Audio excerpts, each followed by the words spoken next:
Followed Equestria, Murky Number 7, by Fuzzy Vivi. Chapter 5, Blessings of the Stripes. Is it zombies? What was it like to now have a goal in life? It's all too easy to talk about having something to shoot for. Something to aim at and hope beyond all wishes to attain. But the more I thought about it, the more I began to realize just how long that path was going to have to be. Did I want my freedom? Of course, but I wasn't sure anymore on exactly how. Not after speaking with Protégé about what I truly understood or not about the risks. That great outside world, if I went out into it with the same naivety I had shown, could have had a very short and brutal end for all I knew. Did I just want to escape the pain?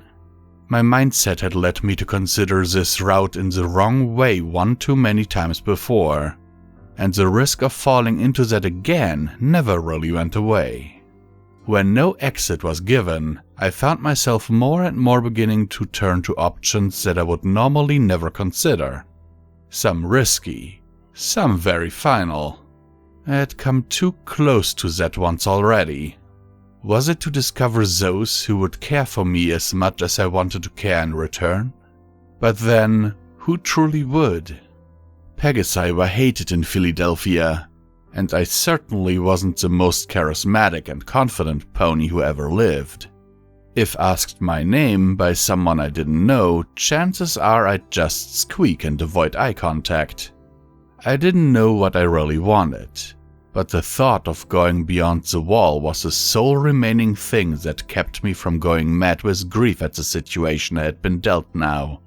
But after meeting Brimstone, Glimmerlight, and Protégé, things had been changed. Now I had been given two paths to trot down. One a lifeline, tenuous and vague, but a desperate hope all the same. To save Glimmerlight and pray that she agreed to help me in the escape. Her brief words gave me reason to believe that this was worth trying for at the very least. It was a risky endeavor, but the chance to attain the aid of some pony else would go a long way towards a successful attempt. On the other hoof, there was Protégé's offer. 2 years' service and danger in exchange for my eventual freedom. The callousness he showed to even smile as he signed me on to this operation spoke volumes of the reasons behind my shaky trust of that pony. Good intentions and a supposedly caring mindset mattered little when he was still the pony holding me against my will and forcing me into dangerous situations. All the same, somehow I couldn't shake the feeling that he understood me better than any pony else.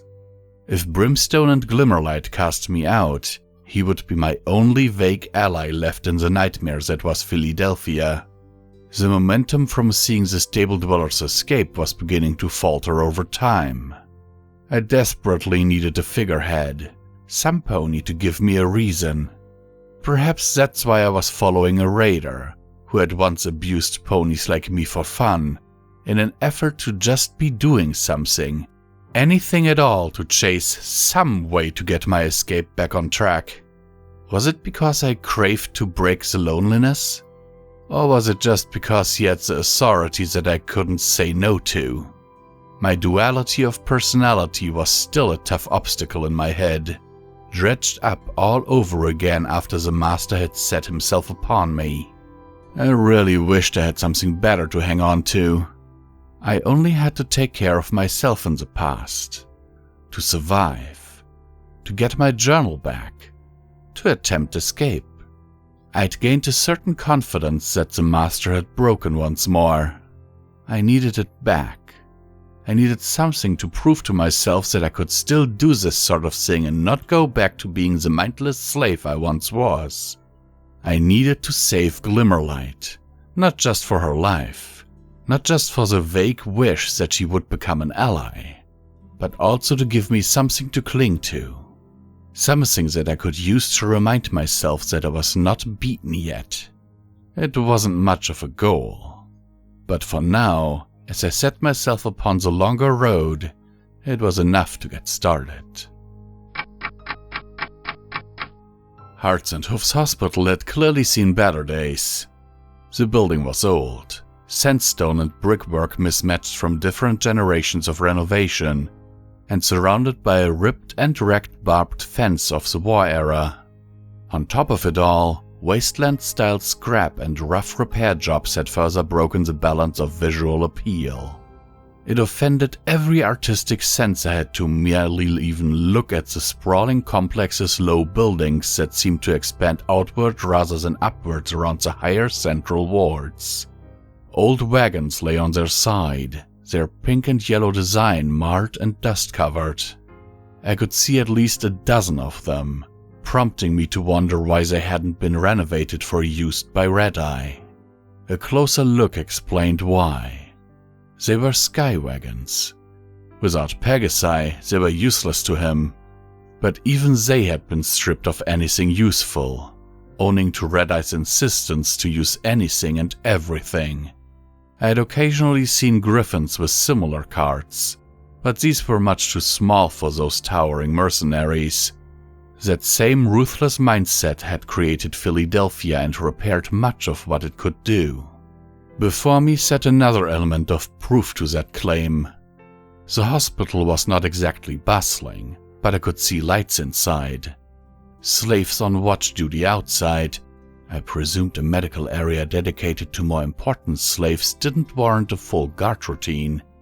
And even I could hear the hum of arcane science from healers doing their work within. Brimstone and I had been holed up within a warehouse across from the hospital for an uncomfortably long time now already. I had taken to looking around with observation to try and stop my mind from wandering to the recent events with the Master. For some time, I did take to trying to guess the ages of the houses around us. Some were similar to one another and made of what looked like modular components. They were almost bare, but for identical fences. Or at least where identical fences would have been. The wood had either rotted away or been taken off by the industry. Yet others, as I looked closer, broke the monotony. Broken timber and fine brickwork had become stained, but I saw brighter colors dashed away here and there. Porches hung over verandas, rather than the flat doors the newer buildings had. Carvings and elaborate shapes gave them life and personality. They were all different. It occurred to me that I was seeing the divide between wartime and pre-war in the very houses that ponies lived in. As I looked closer, I could see the newer ones were often wedged between older ones, as though cramming more ponies into the same city space. Unfortunately, as much as the history from observation occupied my mind, it didn't really hold my attention for long from the limited amount I could see from my hiding spot. Dropping from the ledge with a sigh, I found my companion not faring any better. The big stallion was pacing and tapping rocks incessantly. He had said patience wasn't his strong point, and this was only proving it. As such, I decided to try conversation and found myself met with a surprisingly amiable response on various topics. For example, now I knew the best way to break a pony's leg was to buck it just above the kneecap, and that apparently swearing was a subject that I was not uneducated in. "So what you're telling me," rumbled Brimstone, "is that you've never said fuck in your life? Never?" He seemed almost shocked to meet some pony who just didn't swear. Brimstone scared the life out of me with almost every movement he made, and social interaction on a conversational level was clearly as new to him as it was to me in many ways. Throughout speaking, I had always seen that glint in his eye whenever I'd began saying anything that offended his survival of the fittest mindset. "Well, I've thought it a few times." "But never just shouted it? What plane of innocence are you from that you've never given out a right good swear? Aye, we're going to change that. Go on." I sat up. What was he asking me? I blurted out an answer without too much thought. Go on? What? I don't get you. Brimstone sighed and shifted his weight to lie on the other side in our secluded little hiding spot I'd found. I'd felt so proud when he'd nodded in appreciation at it. Say it. Can't have a midget like you unable to swear properly when the bird decides to fuck him up. I rubbed my hoofs against the other. I'm not sure I really want to. Try.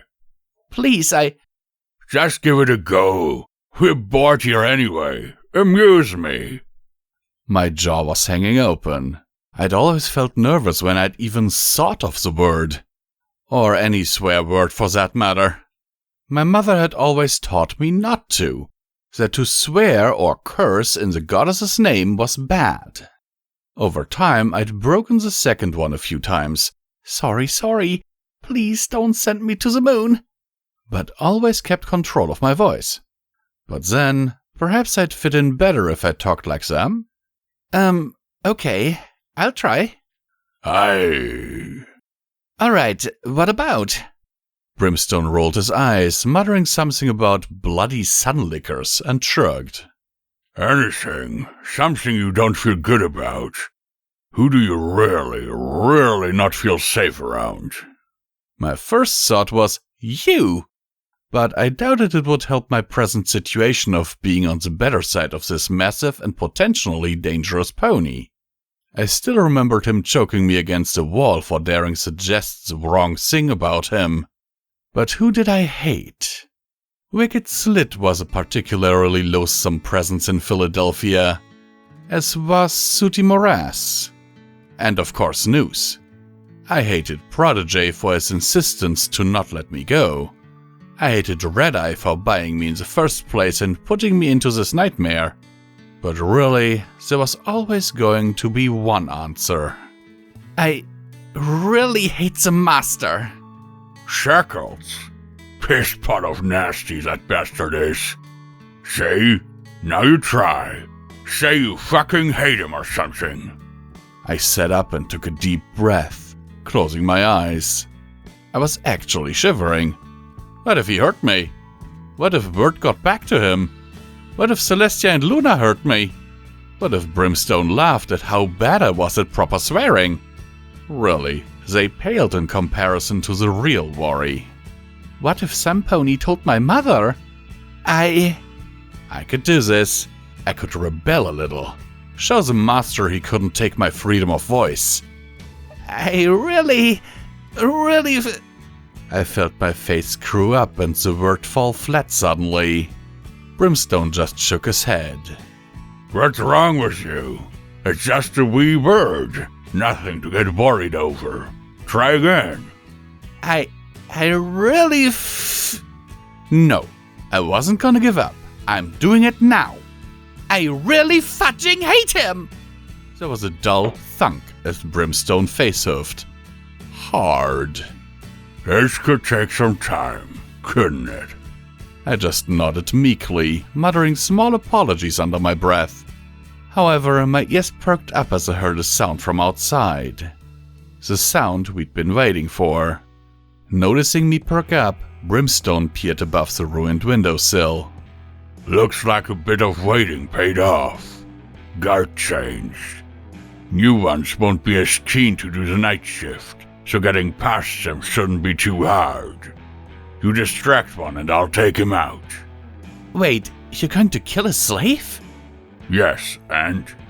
His eyes glanced over at little me, the small pony so pathetic that he couldn't even swear, as though asking wordlessly whether I really was as useless to him as I was seeming. But it slammed home again. He might act nicer sometimes, but when it came to saving the one he cared about, he would become the raider all over again to make it happen. Eventually, as I stared with a horrified look, he seemed to deflate slightly and shake his head. You look like her when you stare like that, you know. Fine, I'll try not to do it. As we climbed down, I heard him muttering to himself about going far too soft around mares and little bucks. I clambered down as best as I could on my injured shoulder before we began to creep towards the hospital itself. I wanted to help save a life with this. not end others. The slaves hated me for my wings, but I would be damned if I was going to hate them back for the same stupid reason. Hadn't counted on them nailing the guards to the wall. Brimstone had spotted something I had overlooked. The slaves were chained to the wall beside the door. Any knocked out or dead body would be out in the open and easily spotted, while they could never leave their posts no matter what happened. I wondered if the master had come up with that one for Red Eye. It had his horrific practicality all over the concept. As such, the plan to use me to distract one before knocking them out had been thrown completely out the window now that the guards could not leave their highly visible locations, where a body would be noticed within minutes. As we advanced and crouched behind the outer wall, we both looked around the corner. Brimstone normally, me crouched beneath him, and hunted for ways in. Brimstone Blitz nodded suddenly and lowered his voice. Got a way in. Where? First floor. Pull across a wagon. I'll stand on it. Then you stand on my back. You'll have to do it alone now. But it's better than leaving an unconscious guard where they'll find it immediately. Just don't get stepped on. My heart skipped a beat as the meaning of his words drove home. I'd have to sneak through a slave hospital run by, well, the slavers, and steal medicine with no backup inside? Also, what was with all the shortness quips?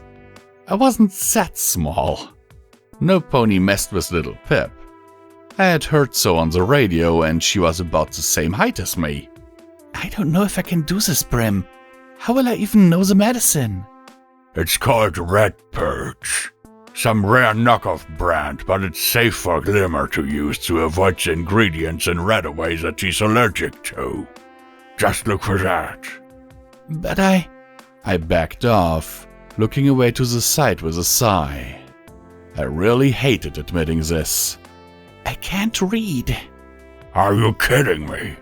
Seriously, Murk, are you kidding me? You're how old? I didn't quite know, actually. Only a rough estimate.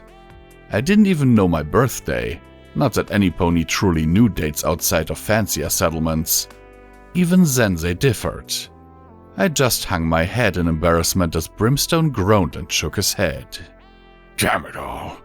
Look, it's like Redaway. You know what that looks like? I nodded. Right, good. It's like that, but a much darker orange. Almost a brown, alright? Okay, that I could do. I nodded before glancing back round again. The sky wagon he intended to push up was nicely out of sight, but my nerves were still shot. Alone in vents was one thing. Creeping past slavers? That hadn't ended well last time. Come along, Murk. Just get started and you'll figure it out. But Whoosh! Huh? What does it... It means shut up. Now come on. His voice held the tone of authority. I'd forgotten he had led others. I felt the slave in my mind bidden to obey the command as I trotted quietly after the big earth pony towards the wagon, wondering if I really was making this choice on my own, or if it was only because he was telling me to help him. Some days I wished I could tell the difference of choice from obedience. Inside, I didn't find much I hadn't expected.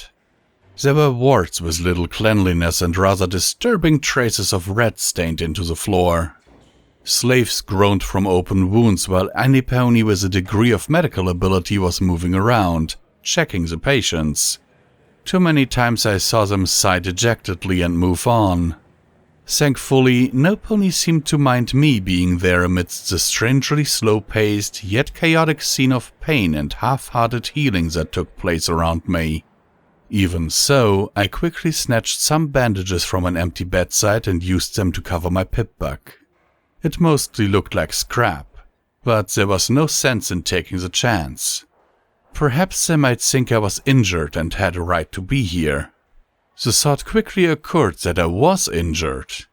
Just I wasn't considered valuable enough to send to this place for treatment. I guess Protégé admittedly appreciated efforts to protect me didn't extend to getting me on the list of valued slaves. Perhaps they just didn't like Pegasi. The corridors were of an old wooden construction, clearly very old. I could feel them creaking under my hooves. Indeed, some areas looked about ready to give way and fall. Whatever renovation efforts Red Eye had made were clearly minimal in priority.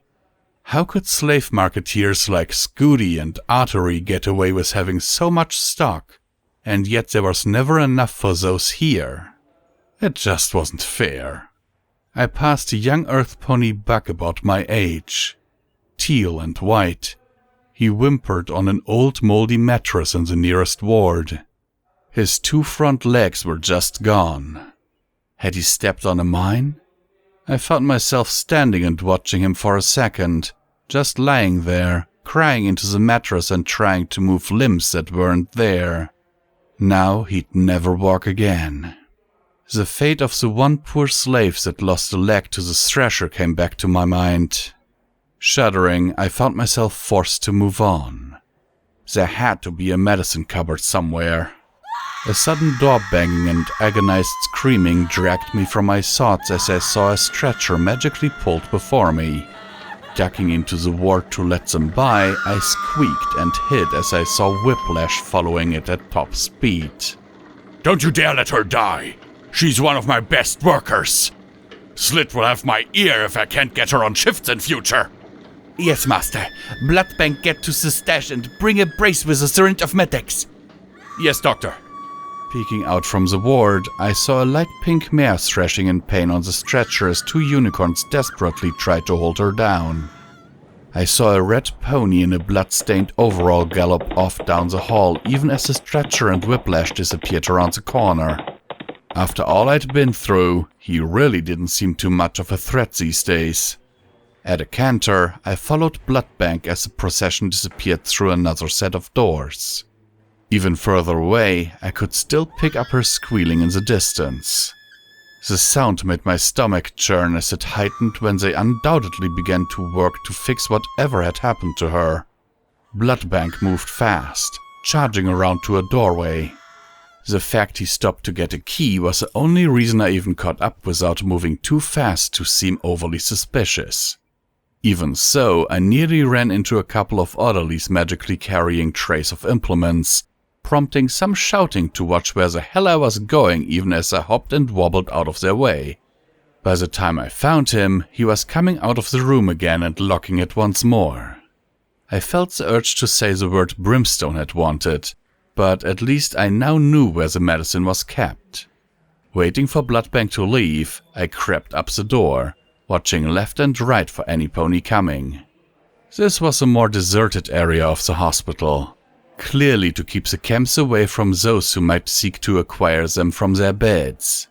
To an extent, I had to marvel at the organization for how little they had. These ponies were trying to help those brought to them. Bloodbank had looked concerned. Not for the first time, I wondered if casting Red Eye and his forces as absolute monsters was a truly accurate conclusion. Perhaps the Master was just the exception. The others were harsh, yes, but... Shaking my head, I pushed on. This was no place to get involved with inner thoughts.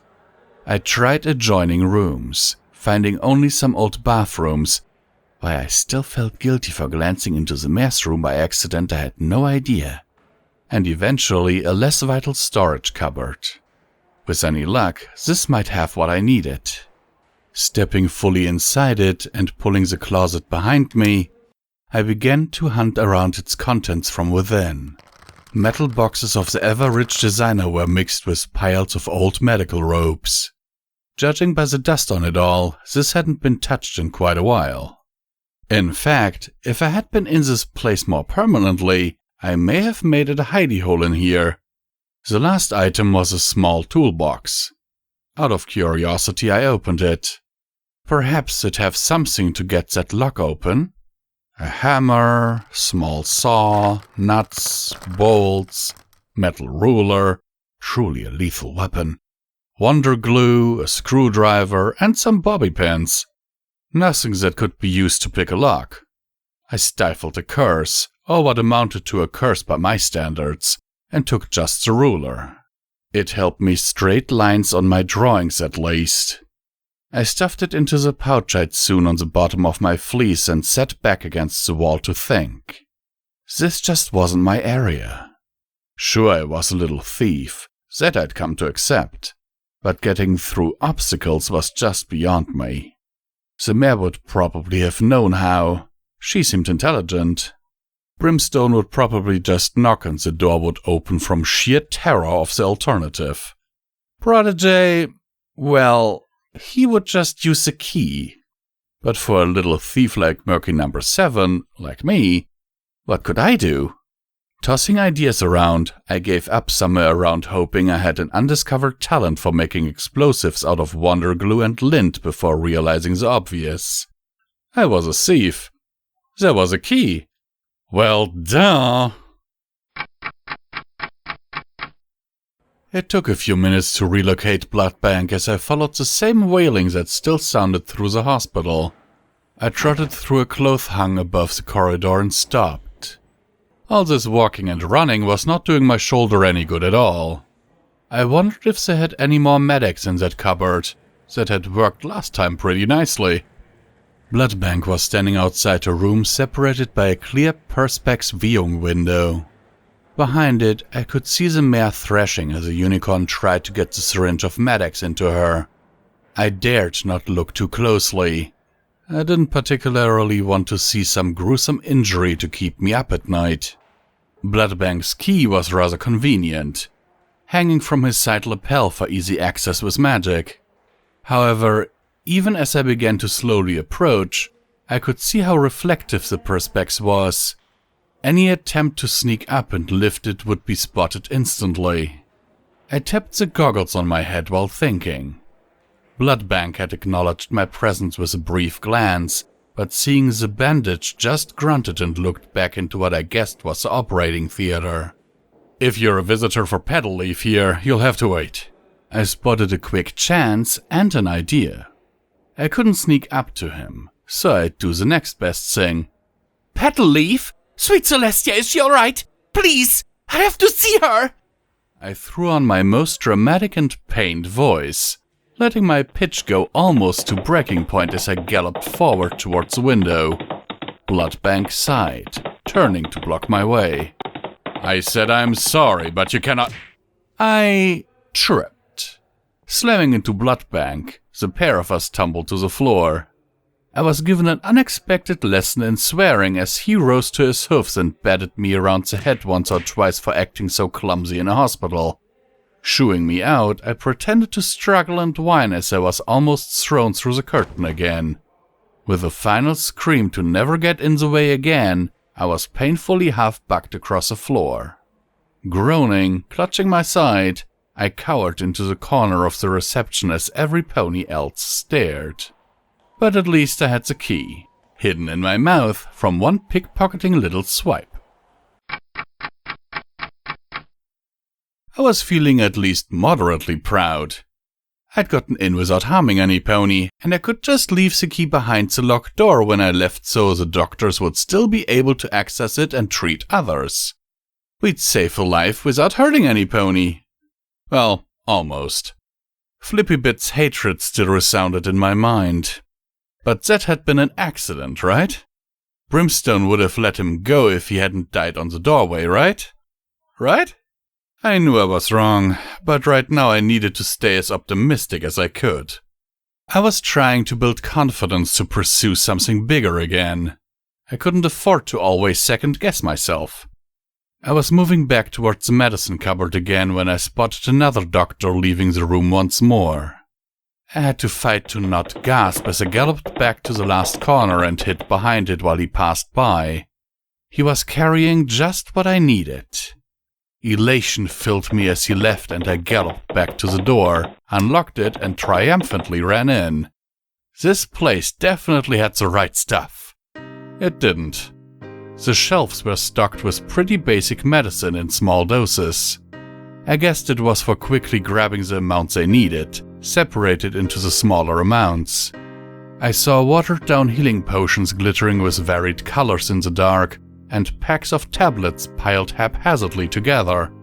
An unusually large quantity of what looked like mouthwash was piled in a box on the floor, letting my stand on them to reach the higher shelves. To my disappointment, there was only a smattering of higher-end chems and medical supplies. Med-X was stored in yellow locked boxes with a clear plastic cover, while scant few packs of blood were held in a freezer unit running off a wire through the wall.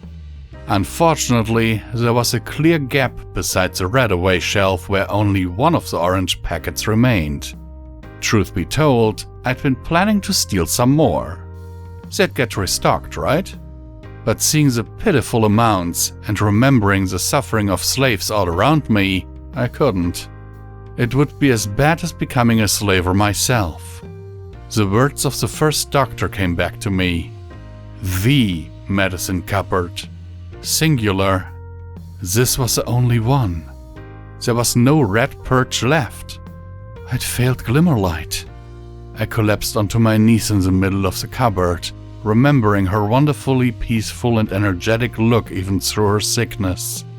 I realized just how much I'd wanted to meet this wonderful mare who Brim had claimed didn't care what type of pony I was. But now she wasn't going to survive because I couldn't figure out a damned lock fast enough to beat the last of the stock being taken. Unless...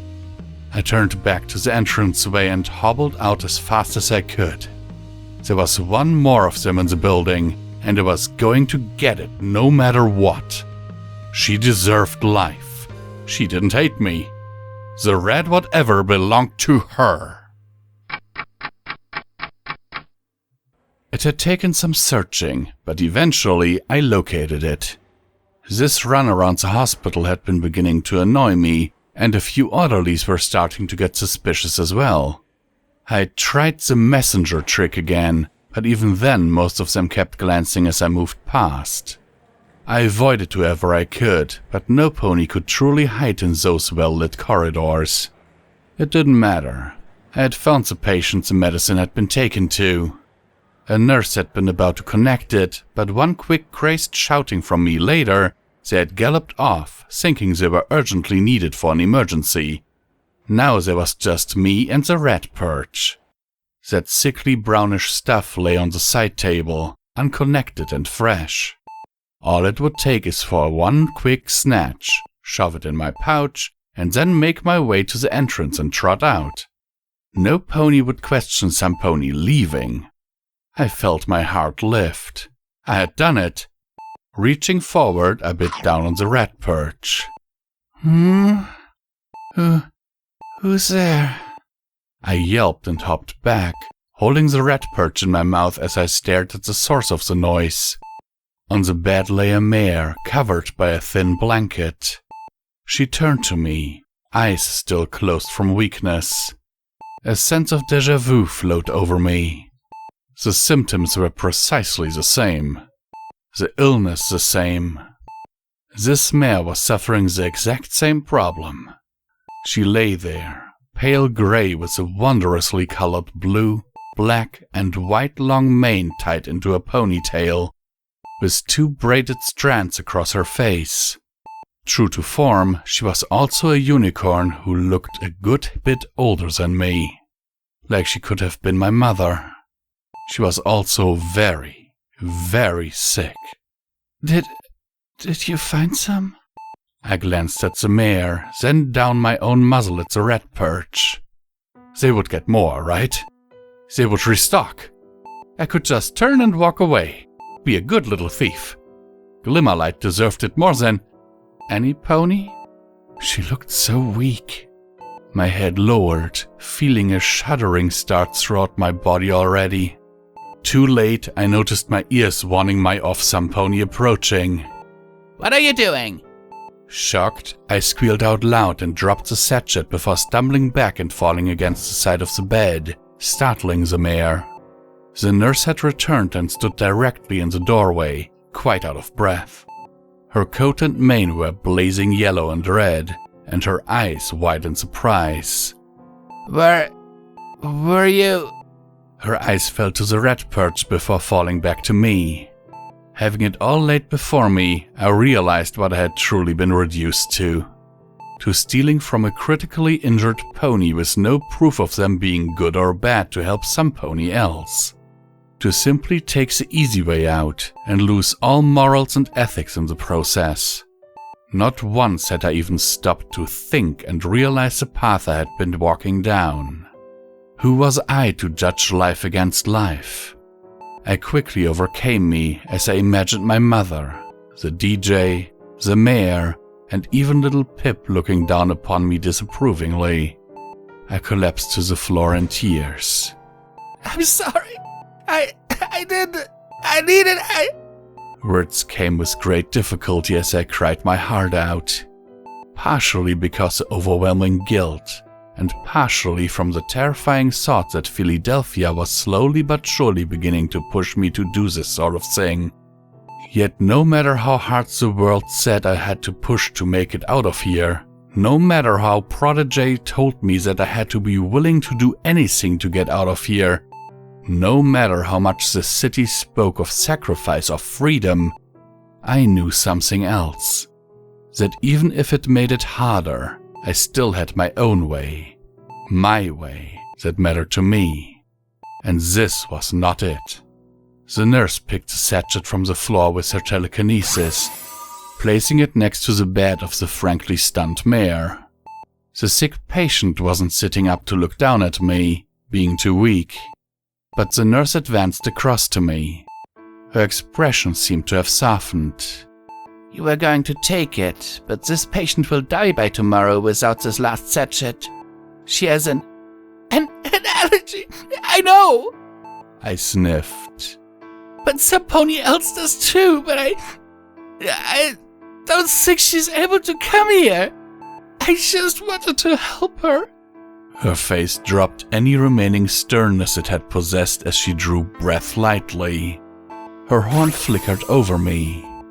I can see you have an irradiated lung infection, a serious one. This isn't for that? Look me in the eyes and tell me. Opening my soaking wet eyes fully, I quivered as I looked up at her. I would never have. It's for some pony else who means a lot to a friend. She's in the exact same position as... I raised my hoof to point at the patient. The nurse was quiet, before dropping a small cloth for me and kneeling down. Her voice remained stern, but I could sense a gentle nature behind it.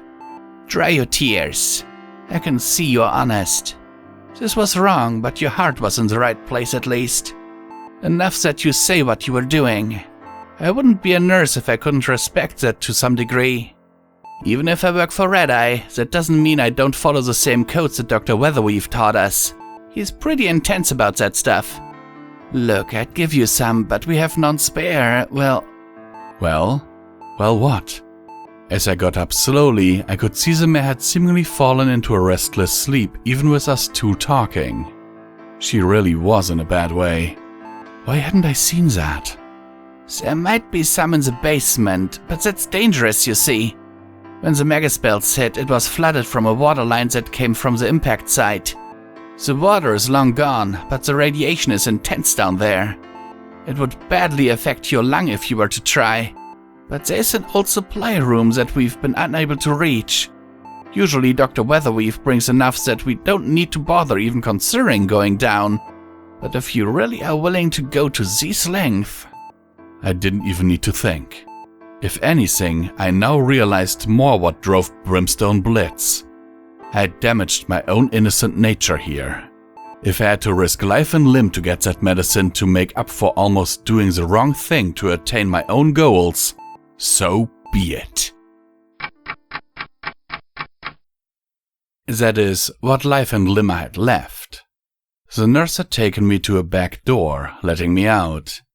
As I wandered around the hospital grounds to try and find this basement entrance, I began to feel the poisoned air doing its work again the moment the cleaner hospital environment ended. My throat was dry from the air around the crimson hell of Fillydelphia the moment I stepped outside. Very hastily, I regretted not stashing away one of my radaways that Protégé had given to help me stay healthy. At least my shoulder, while aching terribly, still was mostly functional. My stomach, however, was tightening itself and growling. Shivers crawled up through my body from lack of sustenance or any form of proper nutrition. The last thing I had eaten was the apple stew given to me by Protégé. In my still recovering state, it just wasn't enough. If only I found fresh food and radaway as much as I found ponies I left without knowing the names of. Very quickly, I wondered why my cutie mark talent was to be a good little slave and not one of finding mysteriously strange unicorn mares. Furthermore, while I was hardly looking, given my present situation, why was my luck in meeting mares who actually talked to me only finding those too old for me, already taken, or sick? Well, there was one, but she was a Wasteland legend whom I'd never have a chance with in my entire life, no matter how simply awesome she was. I stopped briefly. I'd shoved those thoughts aside before, but they did keep coming back. I remembered Sundial's words about the mare he liked, Skydancer. Sure, I appreciated the look of a mare as much as the next buck, especially if they were actually the same size as me. But did I really think of little Pip like that? Was it just misplaced pinning for the dream of being alongside a hero? I'd only seen her briefly and never even talked to her. No, not the time for those thoughts, I warned myself. Dangerous irradiated area ahead, Murky. Concentrate. All the same, they might have been confusing, but I could admit to somewhat enjoying the feeling of perhaps a little crush. Maybe it was just silly fantasy, but one way or the other, it gave me something nice to dream of to help keep my mind from feeling too guilty from my nearly horribly wrong thievery earlier. It was the small things that kept you going in this city. Brimstone found me spluttering and coughing through a bank of contaminated dust blown in from the nearby crater. Dropping on my side near him for a breather, I reflected that I should probably have asked for something to fight the radiation while inside, especially given where I was about to go. Unfortunately, I presumed they likely had strict orders. I looked up at the muscular form of Brimstone peering down at me. You don't have it. The words held a lot of potential for violent anger at my coming out empty-hoofed. Perhaps it would be best he didn't know that I had turned down some. No, but I know where now. I pointed a hoof toward a swing door that led to the basement. It was locked as well, but that wouldn't prove any real obstacle to Brim. I explained about the radiation, but as I had guessed, he didn't care in the slightest. One slap with those Murky Number 7 head-sized hooves, and the basement door lay open before us. A darkened and dusty hole in the ground, probably untouched since the war. Pre-war. Irradiated. With a raider. Why didn't I ever get to go someplace nice? Not for the first time since we had descended was I beginning to realize how out of my depth I was. I was just a little slave who tried to run away, not some die-hard adventurer like Brimstone or Little Pip. Every ounce of me was fighting to keep my resolve strong, to stop me from wanting to just turn and run. Protégé would understand, surely, if I turned up and just explained. Maybe he'd help out and get some for Glimmerlight somehow. I hated the fact that I caught myself wishing I could just go back to one of my old masters outside Fillydelphia, with a lot less scary things and pain all the time. I could just barely see down here. Already the radiation was noticeable as I felt my chest begin to burn. Each breath was labored and I had to stop and cough every so often, much to Brimstone's annoyance. I'd enjoyed a brief period of relief thanks to what I stole from Artery, and then the healing I'd received from Protégé, but this place was bringing it all back. The sick little slave bug dragging his hoofs and coughing up blood had returned. Around us was little of note. Almost pitch-dark janitorial rooms littered each corridor. Supply cupboards proved to be filled with racks of musty books or boxes of washers. Large pipes creaked and groaned as we disturbed the environment around them. Or rather, as Brimstone disturbed the area. If I ever needed to feel like I was better at something than some pony else, I simply had to think of his complete lack of consideration for the term stealth.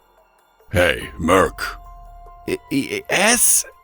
My voice trembled as my rough throat caught the words, leading me to splutter and grab a pipe to keep myself on my feet. Brimstone seemed unaffected thus far. Perhaps he just didn't show it. Had a thought. If we need to gallop back and split up, we need a better password for the cell door so I know it's you. I was about to comment that a number of knocks had seemed to work, but then I was the moron who had got it wrong. So, what do you suggest? Easy. The password is fuck. Oh, not fair. Brim turned back to me.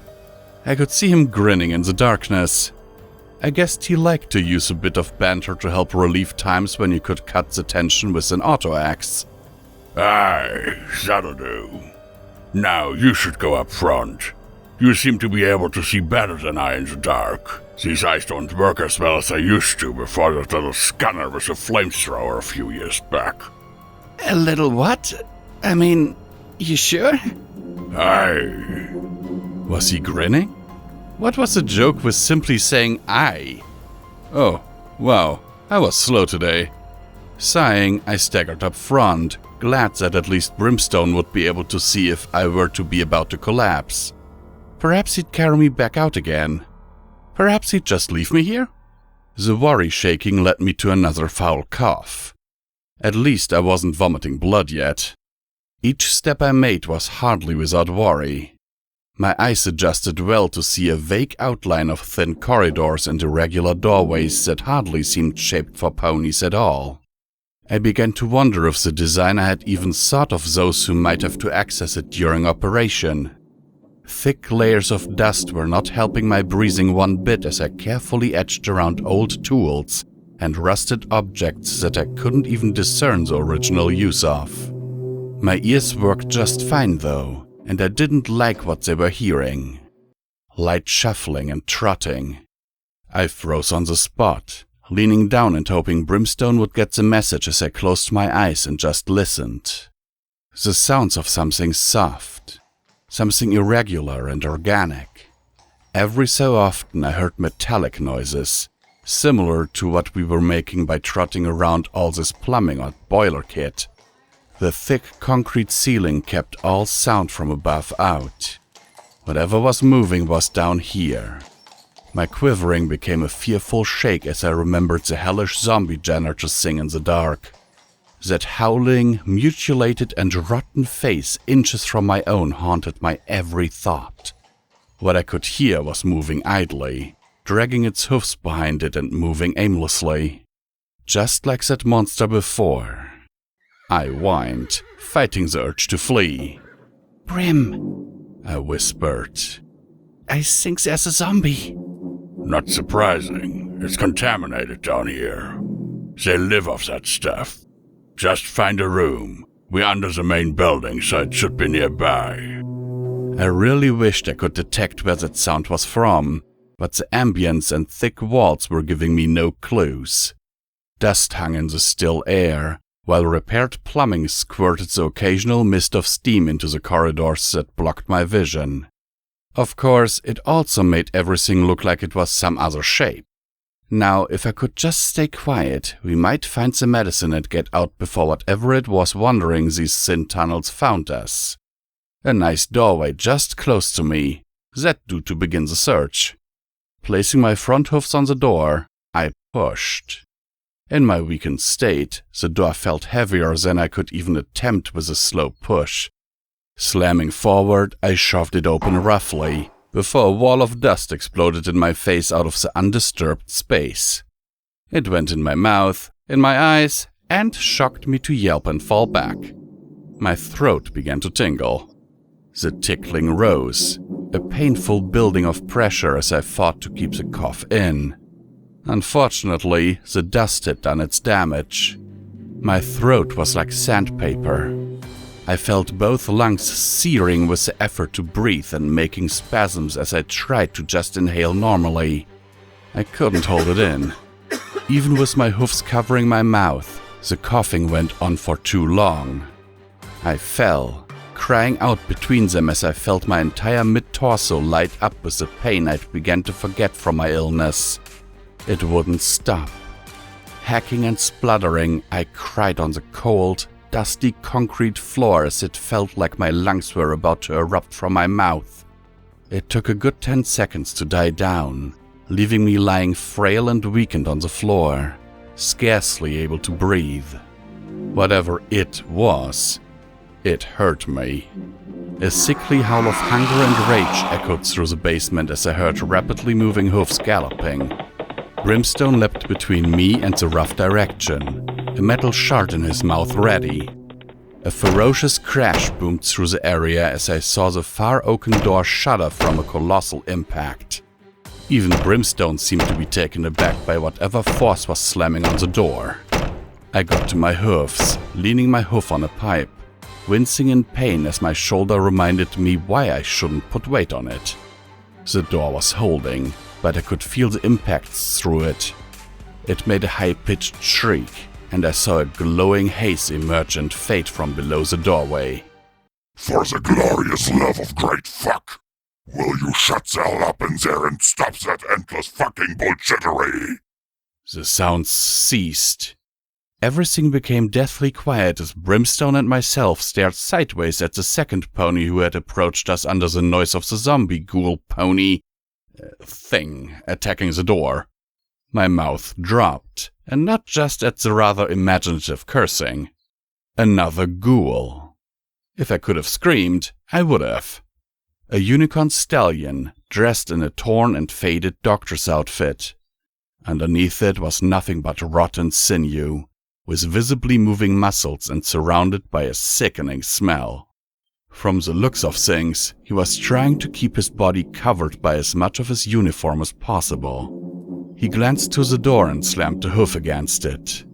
A face bearing the straggled remains of what could have once been an impressive beard scowled with enough disgruntled fury to make me wince. It's just me, you old cranky bastard. Now calm the fuck down and let me get back to sleep. His voice put even my sickened one to shame in terms of roughness and rasping quality, but it held authority and poise beyond any I had met, even Protégé. As soon as he had heard the monster back off, he turned to us, looking furious. Follow me. If you want to live more than one more fucking day, you'll come right to fucking here this fucking minute. Fuck's sake. I'd expected some squalor filled with radiation enough to outright kill me. I'd expected darkness, damp mold, and rotten smells. I had not expected to find a surprisingly well-functioning medical laboratory. Shelves of old liquids and materials lined the walls around workbenches, chemistry sets, and sinks. I saw a small flame lit beneath a beaker that was bubbling a nasty purple substance. Curtains at the back concealed patient areas that between the gaps looked long unused. In one corner I could see a few blankets to make a rough sleeping area. The entire place was filled to the brim with chems, medical potions, and anti-radiation kits. Now, would either of you two moronic dipshits care to tell me why you came down here into the irradiated basement when neither you have taken Red X, neither of you have any Radaway on you, and the Pegasus there has a severe infection susceptible to balefire corruption? I had been about to compare the volume of his swearing to the amount of chems in the lab. I now knew where my share of swearing talent had gone, but it only took me a few seconds to register that had been said immediately. I stumbled into the lab, almost falling against the bed before holding myself up on it. Brimstone marched in impassively without a word as he looked around. I imagined he didn't care for the ghoul, only caring for the rat perch. But I had much bigger problems. Pegasus? I'm not a Pegasus. You fucking are, little one. He responded sharply, before sweeping the blanket from the bed and tapping it with a hoof. I don't need to see your wings to know. Get on this right away. His voice held authority to it. Without really knowing what I was doing, I climbed up as the ghoul magically threw a couple of radaways to Brimstone. Knock yourself out looking for what you need while I tend to the stupid bugger here who didn't stay away from the areas that'll fucking kill him. There's no rats in here, but Luna fucking damn it, you two. Just don't take anything without asking first. Fine. Clearly, Brimstone was content just to search and let me deal with this strange undead stallion. Get that fleece off. Come on, I'm not going to laugh. Not often I get to actually work with my expertise on Pegasi here, so hurry it up. It was like he was late for an appointment. What was going on? Who was this ghoul? Why was he being as fast and to the point? How did he know I was a Pegasus? Why was he helping without even hearing a word from us about what we wanted? Wait a minute. I don't understand. Who are you? What are you doing? Ah! I felt myself lifted off the bed entirely as the ghoul doctor muttered a colorful term. What was a douche nozzle anyway? To himself and just used his magic to systematically draw my goggles, fleece, and pip-buck off me. Always with the fucking questions. Fine. Listen while I work. He moved forward, dumping me back on the bed before walking around me with his horn angled towards me. I felt exposed, not for any sense of being embarrassed, but simply for my wings being on show. I'm Dr. Weatherwain, trauma surgeon from Canterlot Royal University. And don't you fucking smirk because I am no hoity-toity prick like some others I could mention. Pegasi specialist, lead surgeon general to the Shadow Bolts under Ministry Mayor Rainbow Dash, and previously the personal physician to the Wonderbolts. That's why I recognized you the moment you walked in. I don't need to see wings to see a Pegasus. The way your head bobs. Fuck, even the average size of your hoofs for your scale. Alright, enough with the shortness already. But immediately I remembered Brimstone's words about wings not being the only thing that made you a Pegasus. I quickly had a sense of just how right he had been. I had been born to be what I was, and I shouldn't be trying to change that. Could say I'm one of the most experienced surgeons in Equestria, more than likely, if I do say so myself. And I do. I certainly haven't met any others with 270 shit-filled years of experience. So consider yourself lucky you found me. Stupid bastard wandering into an irradiated area with... So that's what it is. Interesting. I didn't even know where to start. Every ounce of social capability I had was simply being run over by this ghoul surgeon. Best to start basic, on the present. What was that thing outside? Oh, flower pot. Don't mind that cantankerous old ass. Used to be one of my colleagues until the balefire gave us both a suntan till the end of fucking time. I locked him in that quarantine cupboard. Don't worry, that door's reinforced metal behind the oak finish. He can't get out. Good thing, too. Big radiation leak in there. He's probably strong enough to knock your head clean off by now. Now hold still and raise your wing. Oh, here we go. I can't. Sorry. I buried my face in my hoofs, blushing red.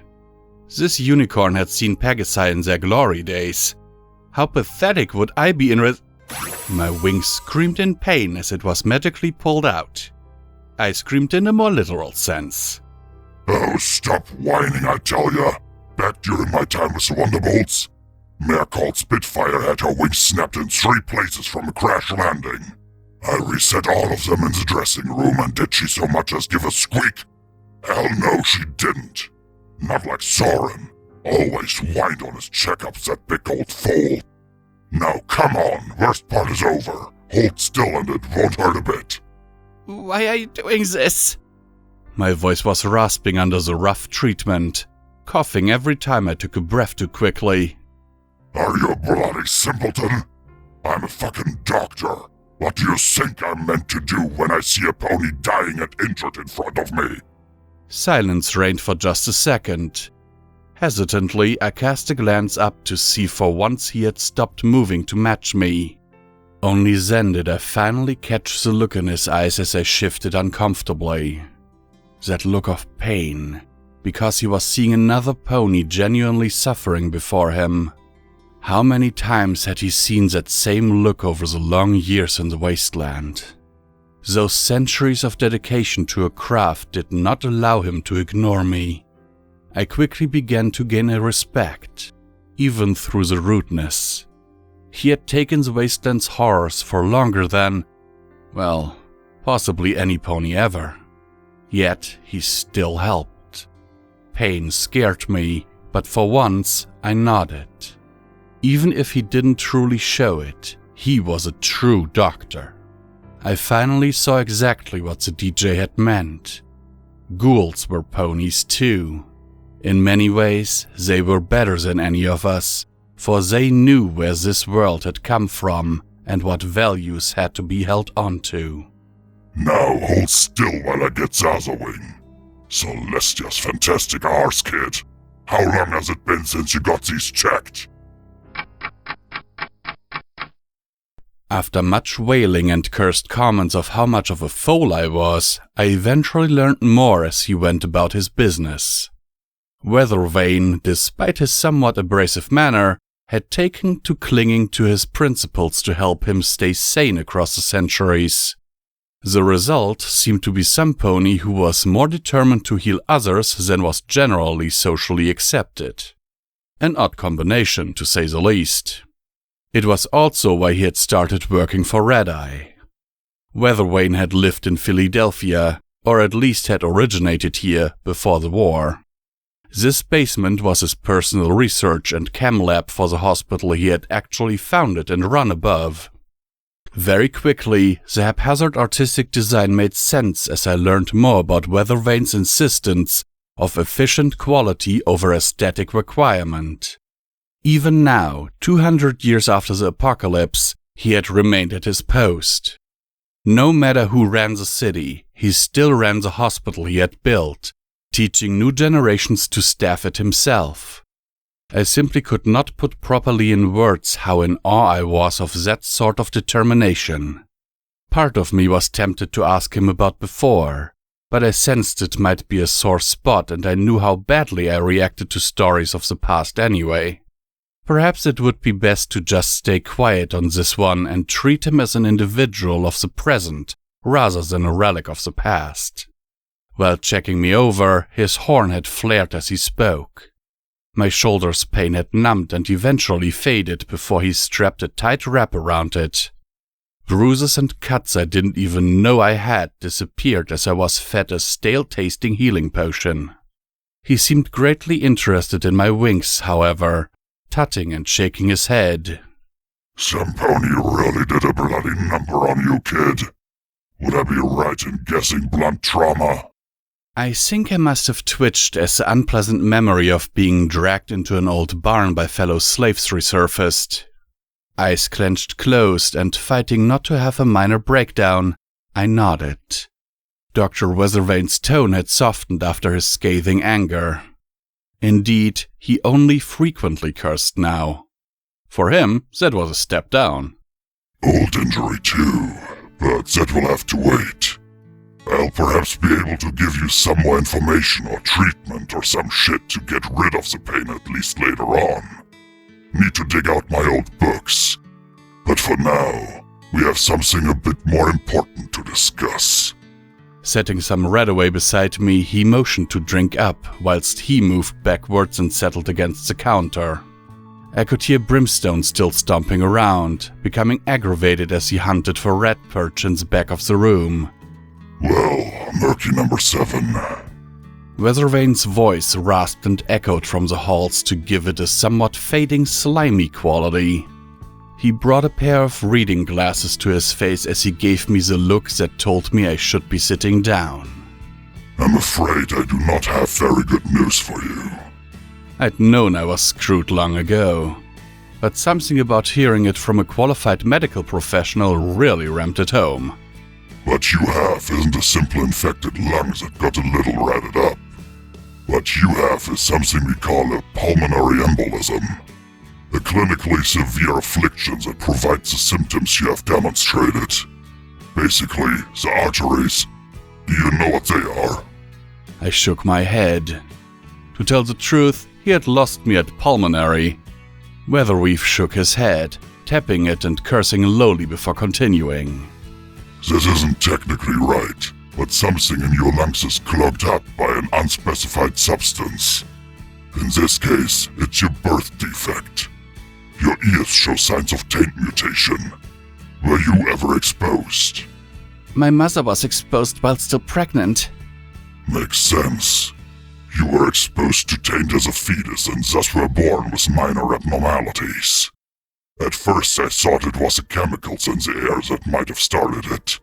But on closer medical observation, it seems your ears are not the extent of your tainted afflictions from the womb.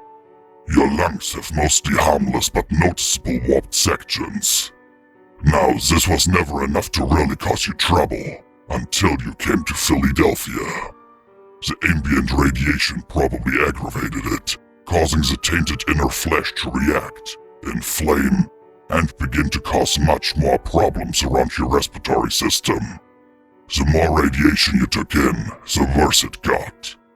Right now, it's just a big angry fucking blob of irradiated flesh mutated out of your primary lung systems. Symptoms are just as you say you experienced. Shortness of breath, burning lungs, nausea, retching up blood, and immobilizing periods of coughing. Untreated, this will likely kill you within days. You already know that Radaway can stall or slow the process, but... Even Brimstone had stopped to stand, almost respectfully nearby. He looked at me with impassive eyes as I lay on my front on the bed, slowly sniffling. I couldn't even work up the energy to properly cry as I heard it all laid out bare. Then he dropped the bombshell. I'm sorry, Murk. The taint is not curable. That did it. I felt my breathing heighten as my chest rapidly moved from hyperventilation, before I finally felt my tear ducts let it all out. Curled up on the bed, holding my head in my hooves, I just shook and cried. And cried. This disease, it wasn't curable at all. Artery had lied or had never really known. I heard Weatherweave explaining it all, how taints that had been with me for so long could not be purged. About how even 10 Pony Tower's prodigious medical facilities would not be enough now. Taint just wasn't something the Wasteland was equipped to cure. If the taint were gone, he could have operated and fixed it. But with it... The most I can offer you is that regular use of Radaway will keep it benign. However, I know how hard this might be in Fillydelphia. I can give you a good amount to get you started, but I must consider my long-term patients. Murk, I must stress this. You have to avoid radiation as best you can from now on. Even with Radaway, an intense burst like the one you mentioned from the Phoenix could, and probably will, kill you without immediate action and lots of anti-radiation medication. It's a city.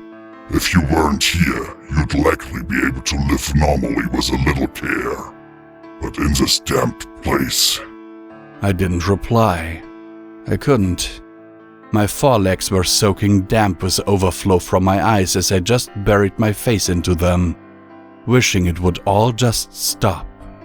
But he continued, to get it all over, and said rather than leave more harsh words for later.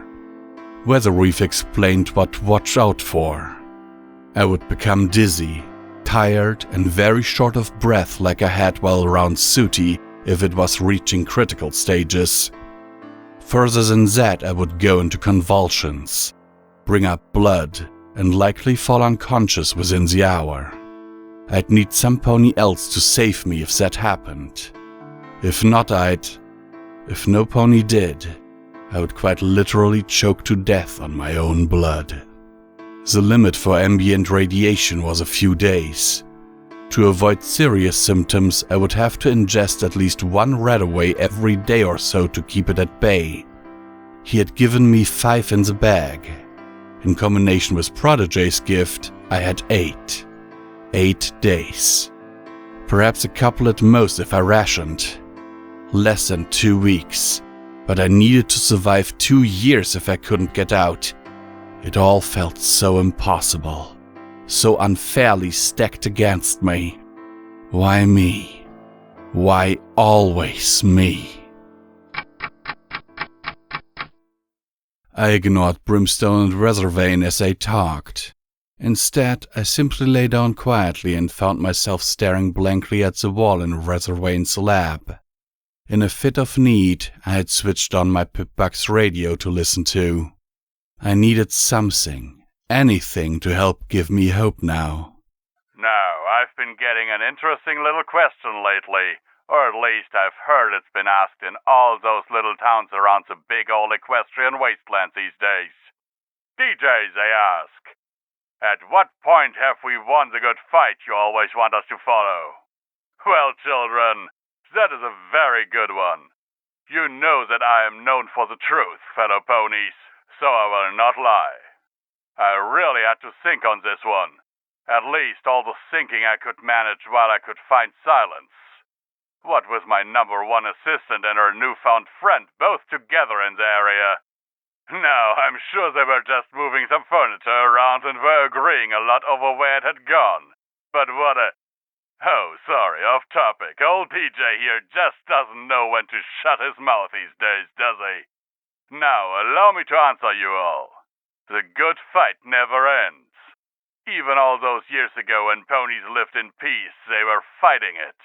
By making cakes for picnics to share with friends, they were fighting. By helping a friend finish their preparations for a relative visiting, they were winning the war. You see, my little ponies out there is no end because it's something to strive for, to be better. The obstacles in our path can be overcome if we just work together. So don't abandon those you care about, you hear? These days, that which we fight against are bigger, more obvious, and deadlier than any ponies in the past ever had to deal with. Only by sticking together can we truly save lives and make ourselves better, no matter what horrors we all must share along the way. I imagined the DJ out there in the wasteland someplace. What had he been through to know it with such conviction? What had other ponies had to withstand? How many of them had been killed outright by taint or horribly mutated beyond life? At least I was still me. It was a small comfort to be reminded that we were all in this together, no matter how far we were separated. Not much, perhaps, but enough to allow me to clutch the Pip-Bug close my eyes, and try to pretend that someday I'd be able to thank him for all the help. Weathervane had said it could be managed if I wasn't in Fillydelphia. It was something. A little hope to cling to. Now, for all you newbies to my broadcast over in Philly, I figured I'd bring you up to speed on what that little mare you all saw has been doing these past few weeks over my broadcast for the next few days. For example, did you know the stable dweller severely messed up Red Eye's operations coming out of Old Appaloosa a while ago? Dropped a boxcar on an alicorn, too. So, if you had family out that way, you can rest a bit easier knowing that there's a chance they might not be headed for the hell you're in. Take heart in that mare, slaves. She'll save you all somehow. I tried to smile, closing my eyes as I imagined seeing the wall falling. Of seeing little Pip charging over with the ponies that supported her, racing into the city and taking out the slavers, griffins, and those monstrous abominations of the goddess's image, the alicorns. They were the elite beasts under Red Eye's control, so far as I knew. Mute and lethal, their magic was feared by the few slaves that had ever had to directly encounter one. Usually they were seen in the crater, basking in radiation or accompanying red-eye. But for little Pip to kill one? Well, it helped bring a smile to my face as I fantasized that she might one day save me and all the others. What would I say to her? Would I introduce her to the others? No, until the next time of news for you all. Keep smiling, ponies. And if you see that little mare in the stable suit holding a scoped revolver, give her a little hug for me. Oh, I would. Till then, here's Pinkie Pie with You Gotta Share, You Gotta Care. My eyes jolted open. No. Oh, goddesses, no. Even DJ Pond 3 had fallen to her. Gotcha all. I'm just kidding, folks. Here's Velvet Remedy. Through all the pain, the horrible news confirming that my life hung by a thread, and the ongoing torment of being isolated from the life I desired outside of Philadelphia, while the world kept turning without me, he had actually managed to make me smile. I held the Pip back closer, almost nuzzling it with my tears still dripping from my eyes. I needed to hold on to these feelings. Without them, I knew where my mind went. The control tower was too vivid in my mind. Too easy a route to avoid a life of pain the disease would leave me with. The stable dweller, little Pip. She was the main source of my hope and inspiration to continue. Thank you. Brimstone's voice cut the moment harshly and made me wince as his tone rose to fury. You want me to go where? I had missed the majority of Brim's debate over the rat perch. Waking from my depressive daydreams, I found Brimstone Blitz and Dr. Weathervane engaged in an argument over payback for him whipping up a new batch of rat perch. Apparently, he was actually the inventor of the brands that had never really made it in the market the same way Radaway had. As such, he was now the only source of the medication. There are over 30 fucking slaves in this city that have this particular allergy, Raider. You bring her to me, I'll heal her. But I do not give away my grade A medication on a whim to some pony without any pissing proof. I know your name and reputation, great warlord. I know what you did to Ponyville. Those defenseless ponies were only trying to repair a broken town. If you want it, you've got to bring me what I need to bring her here. She can't move. Don't you think I would have? Now make me that rat perch. You know who I am. You know what I will do to get what I want. And what? Harm me? Ha! Do that and you'll never get any and your friend will still die. I'm offering you a chance here. Get the materials and I'll make some up while you're away. You won't be losing time. Brimstone looked about ready to crush Weathervane's head completely. I could see the same look on his face he had worn against the raiders. His front hooves were scratching at the ground, itching to strike something. I heard the light snort and growl before a hoof raced and slammed down on the workbench beside him. The thick wood actually cracked. Fine. He scowled, matching Weathervane's glare. I'll go. But if you don't have the rat perch by the time I get back... I will. Just remember, as much anti-radiant fluid as you can find, as well as the silver sphere. I know, I'll get him. This could go badly. Almost suicidally, I decided to try and intervene, shuffling across. Excuse me? All of it. I won't be adding the final ingredient until you're back. If I could just... If you double-cross me, Ghoul, you will not survive this. Could we please be calm a second? Yeah. They told me the balefire would kill me too. Fat fucking lot that did. Brimstone growled, baring his teeth as he pulled himself to his full height. I could see the anger in his eyes as he began to raise a hoof to lash out with it. Wait! I screamed at the top of my voice as I hurled myself between the hostile pair. Throwing a hoof up and waving it to get their attention, I succeeded in stumbling around just enough to fall between them. Looking back up, or further up in Brim's case, I sighed and tried to divert their attention from killing one another. I'm lost here. What are we doing? Brimstone was the first to snort and cast a glance back at the ghoul. Flashy here wants me to go into the crater and retrieve some of his old stuff from a pre-war research facility. Ingredients for more rat perch to replace what I'm taking. That and some ridiculous old project. Not ridiculous. Typical raider. It's a stored spell that is just short of a megaspell in potency. Okay, things were getting beyond my understanding. A megaspell? You mean like a bomb? No, a megaspell.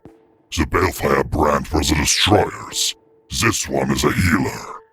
Basically, a megaspell is just a normal spell with a turbocharger shoved up its arse. In this case, it heals.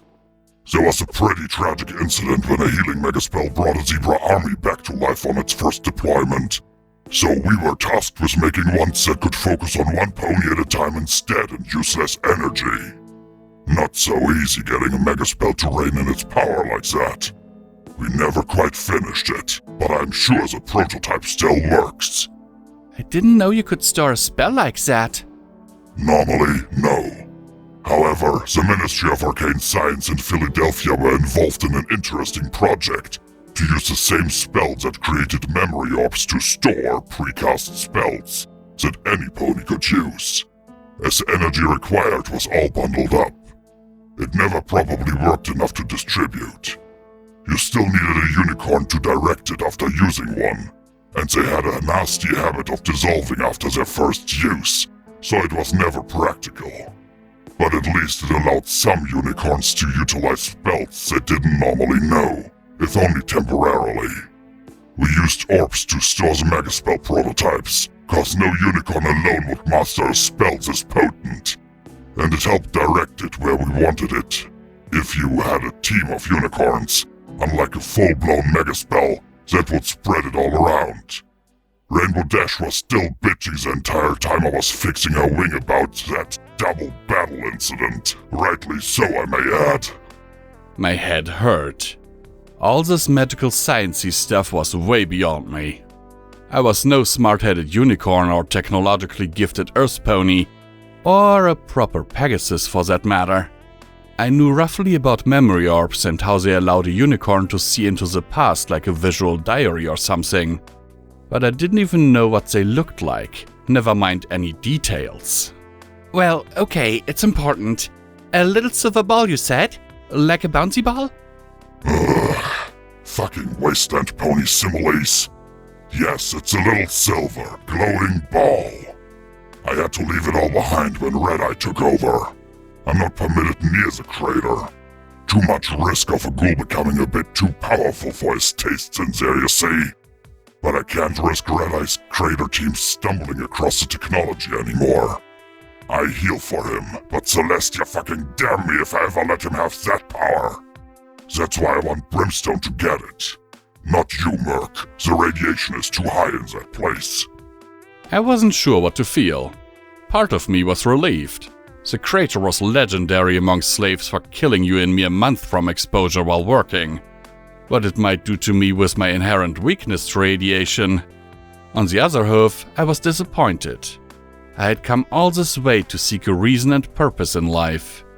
To be doing something to prove I could still face my fears and break my mental chains of servitude. To save a life. I found myself wanting to go. That thought terrified me, but I couldn't ignore it. No, I can help. For once, the two of them seemed to agree on something. My idiocy. Look, I'm small and can sneak around. You've seen how it's handy. Brimstone, I need to do this. Above in the hospital, I almost took medicine from some pony who needed it. I left the fact that it had been rat perch well away from Brimstone's ears. I feel guilty for that. I want to do this to help some pony. Make up for that. Doctor, you understand that sort of feeling, right? And Brimstone, even in those few moments, Glimmerlight, it was nice to me. I don't want to see some pony who did that go away before I can meet them. I don't have a lot in this city, and I just... Oh, come on. Why could I feel tears again? Why couldn't I ever be just brave? My head fell away from their withering strong eyes. Caught out, not knowing how to express my need to scratch and claw for any way forward I could, I fell quiet, before finally muttering the only thing that came to my mind. The DJ on the radio said we all need to stick together. There was a long pause. Eventually, Brimstone sighed, shook his mane, and rolled his eyes. If you want to come, you can. Just know that you will not be my priority if I have to choose between you and Glimmer. If you get sick, you can crawl. Weathervane matched the rolling of his eyes as he turned away to his instruments and began setting up beakers and small flame burners. The times when I could hold a patient back are long gone now. If you do go, I imagine I'll be seeing you very soon. Either in intensive care or an autopsy. But... He sighed and magically grabbed 2 bottles of pills to toss to us. If you are going, take this. It's Rad-X. It'll help your immunity levels a little. You take it too, Raider. Grab that healing potion from the far desk too. Chances are you'll need one. Fucking hell, what is it with Wasteland ponies being so bloody stupid these days? The rats in there are liable to kill you in less than an hour in your condition, Mark. Just move as fast as you can or something. Still a fucking stupid move. I thanked him. Even if Weathervane didn't show it, I could see he was saddened by my choice to put myself in danger. I didn't dare ask him about it, or I was afraid that I'd be swayed to stay out of fear by any logic or frank common sense he might use to convince me. The Master had nearly broken my confidence to rebel, but the urge to save a life, to gain an ally, was all I had left to prove he hadn't completely shattered my freedom yet.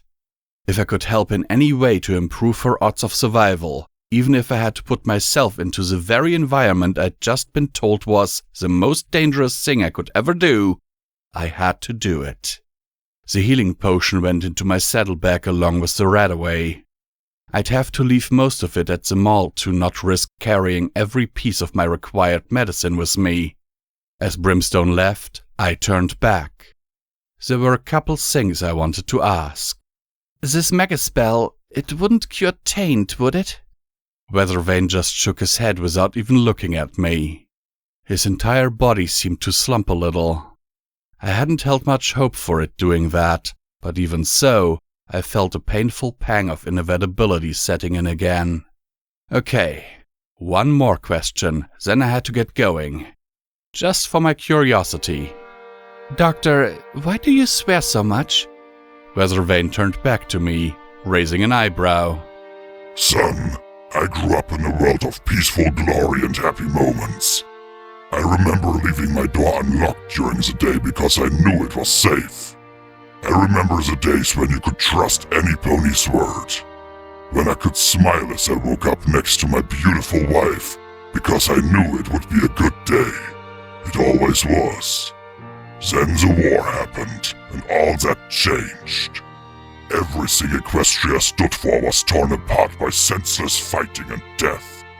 I witnessed what we once had corrupted by those who sought to save it. You don't know what it was like, son. I saw the perfect world burned asunder by the flames. I awoke in a land I no longer recognized. Those first few years were a living hell. There were no settlements like now. No factions or groups. No trade. It was every pony for themselves in the most brutal chapter of our entire history amidst the balefire, still warping and burning what was left into devastation. Ponies gutted one another for anything. Violence was the only answer. Even after setting our world scorched, we still fought. Things mellowed, but the more I see of this future, the more I'm convinced it's all just an ever-lessening shadow of what we once had. Like a dream that fades the longer the day goes on. You think we could ever go back to the way we were before? And here I am, cursed to witness it all through the years. Such long years. My imagination was overflowing.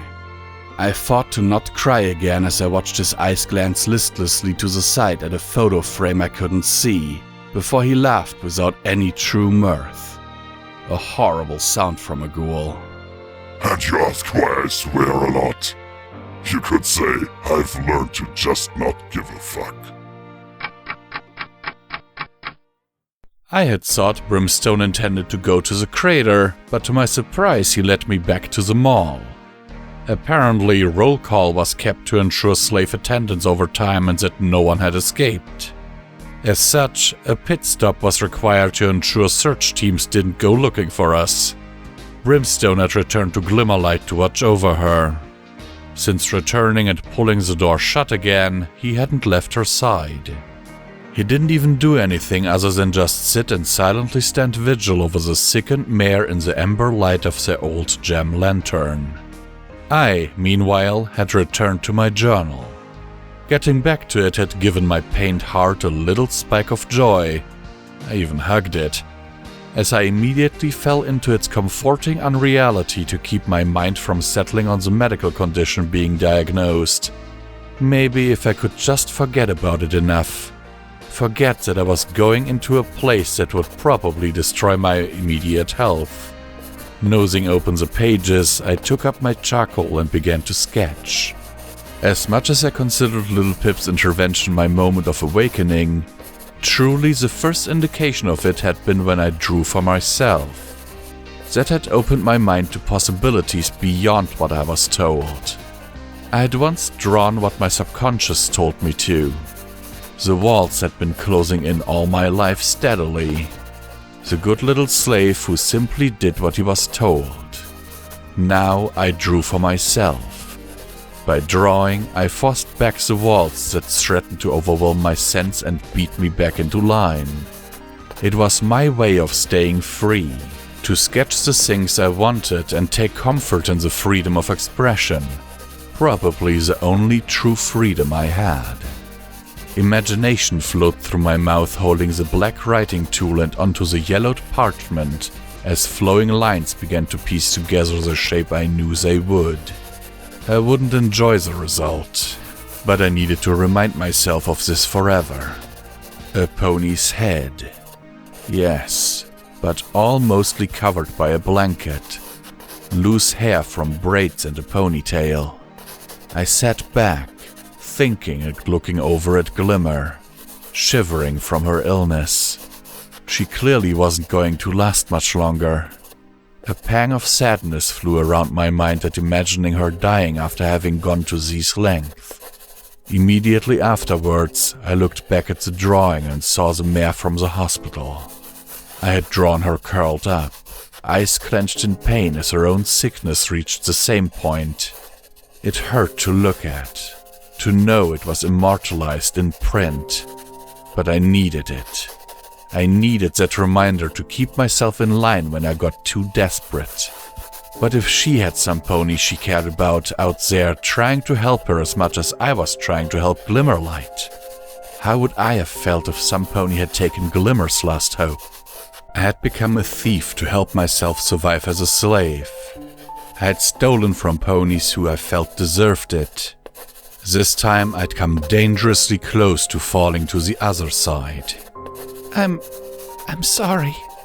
My hoof patted the paper lightly and finally added in the caring nurse bringing the rat perch.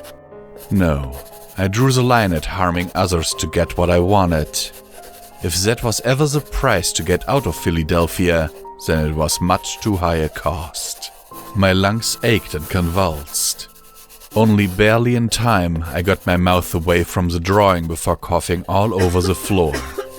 Despite it all, Weathervane's healing had helped for now. The cough was harsh, but held none of the burning that signified true danger. Combined with his red axe, perhaps there stood a chance after all. Getting to my hoofs, I slid the journal into my saddlebag and turned to Brim. How long till roll call?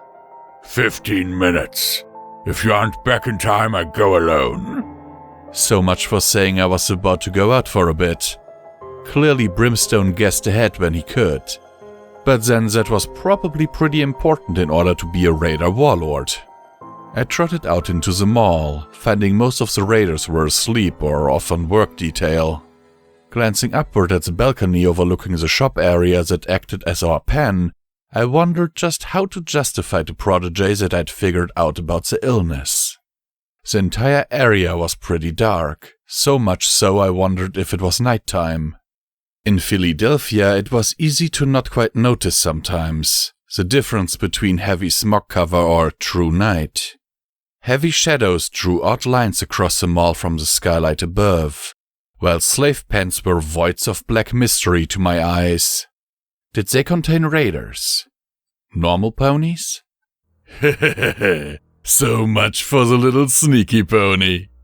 I froze. I knew that voice. Where had I heard it before? Carefully, I looked around. The only ponies in sight were sleeping or wandering at the far end of the hall, near to one of the secondary lines of shops that went way to the other side of the main area. But they were almost 70 meters away in the giant space. Too far for that sound. What's the matter? Can't see me? I'm most disappointed. How about this? I felt the touch of cold steel around my neck. I was shaking again. Why did I always shake? Why couldn't I just be brave like little Pip and do something? What do you want? You to not scream like the little filly you are. Like before when my boy set your wing. Now turn around, I want to speak properly. A raider, but this one sounded, well, not well spoken, but clearly more intellectually capable. The only reassurance I had was he wasn't killing me immediately. I turned. He was standing right behind me. Where had he come from? In the last couple of days I'd begun to feel a little happier about my ability to sneak around, but this was something far beyond me. He was a unicorn, clad in shredded, black leather with a dark blue coat so close to black it almost matched his clothing.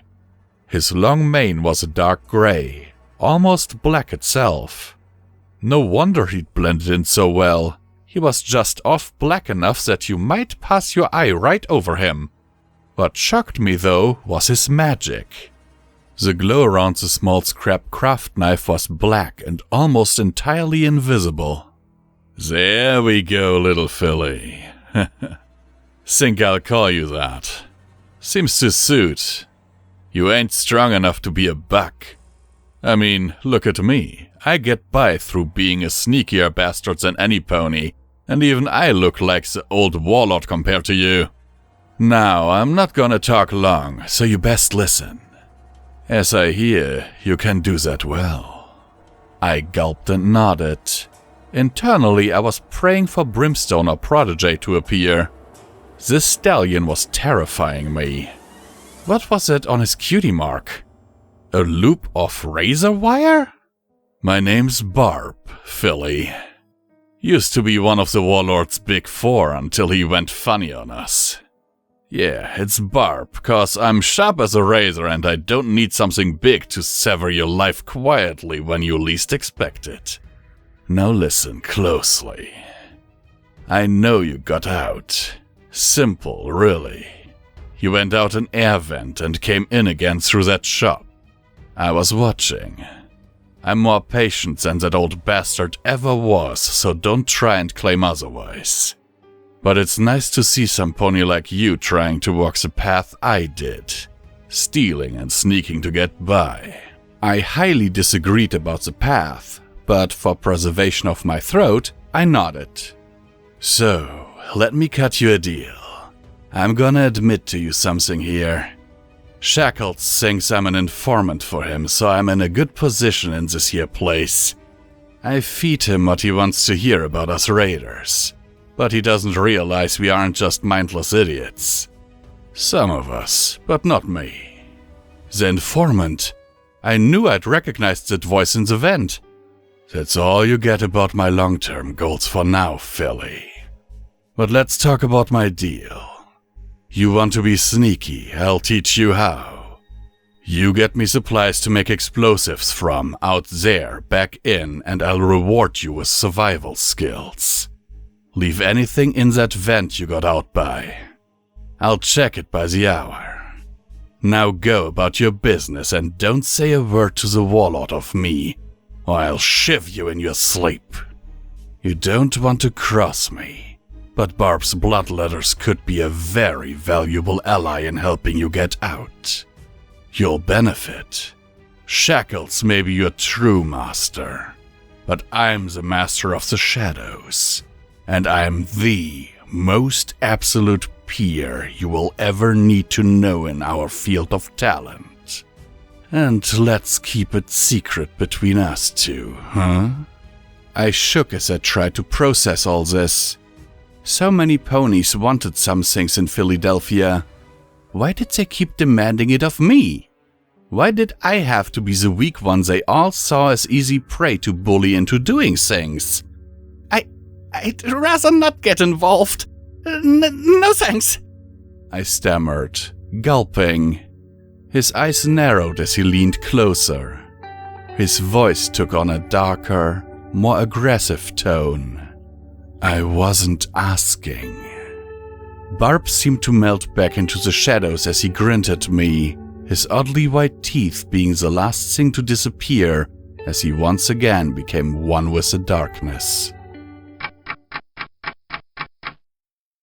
I'm afraid this isn't the best time, Murk.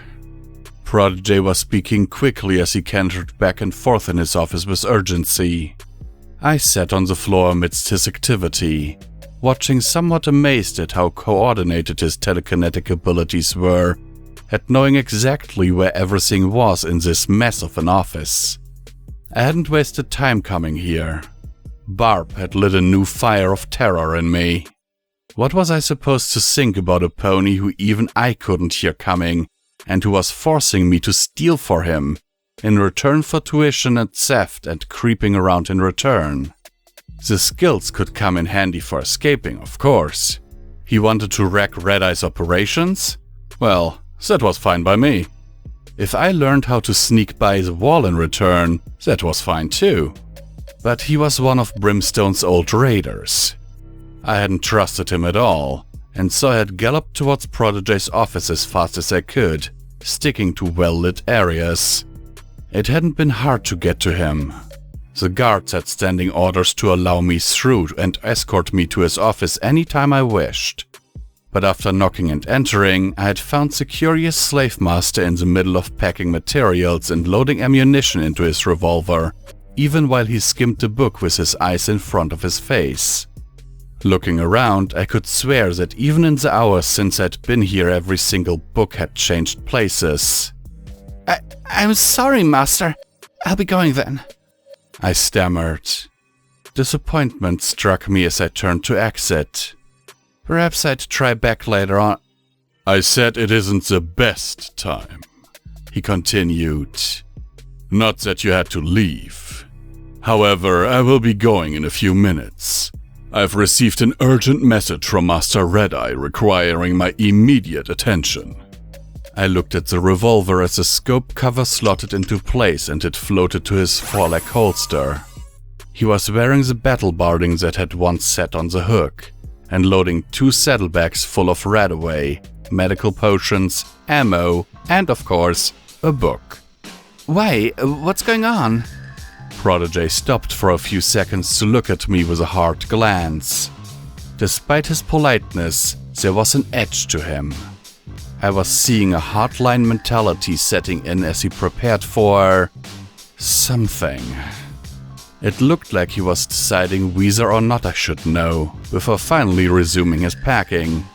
I told you of Master Red Eye's children, the foals he cares for in their hundreds within Fillydelphia and abroad.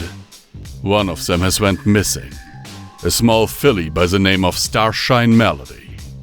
A lovely little foal, really, very curious. Possibly too curious.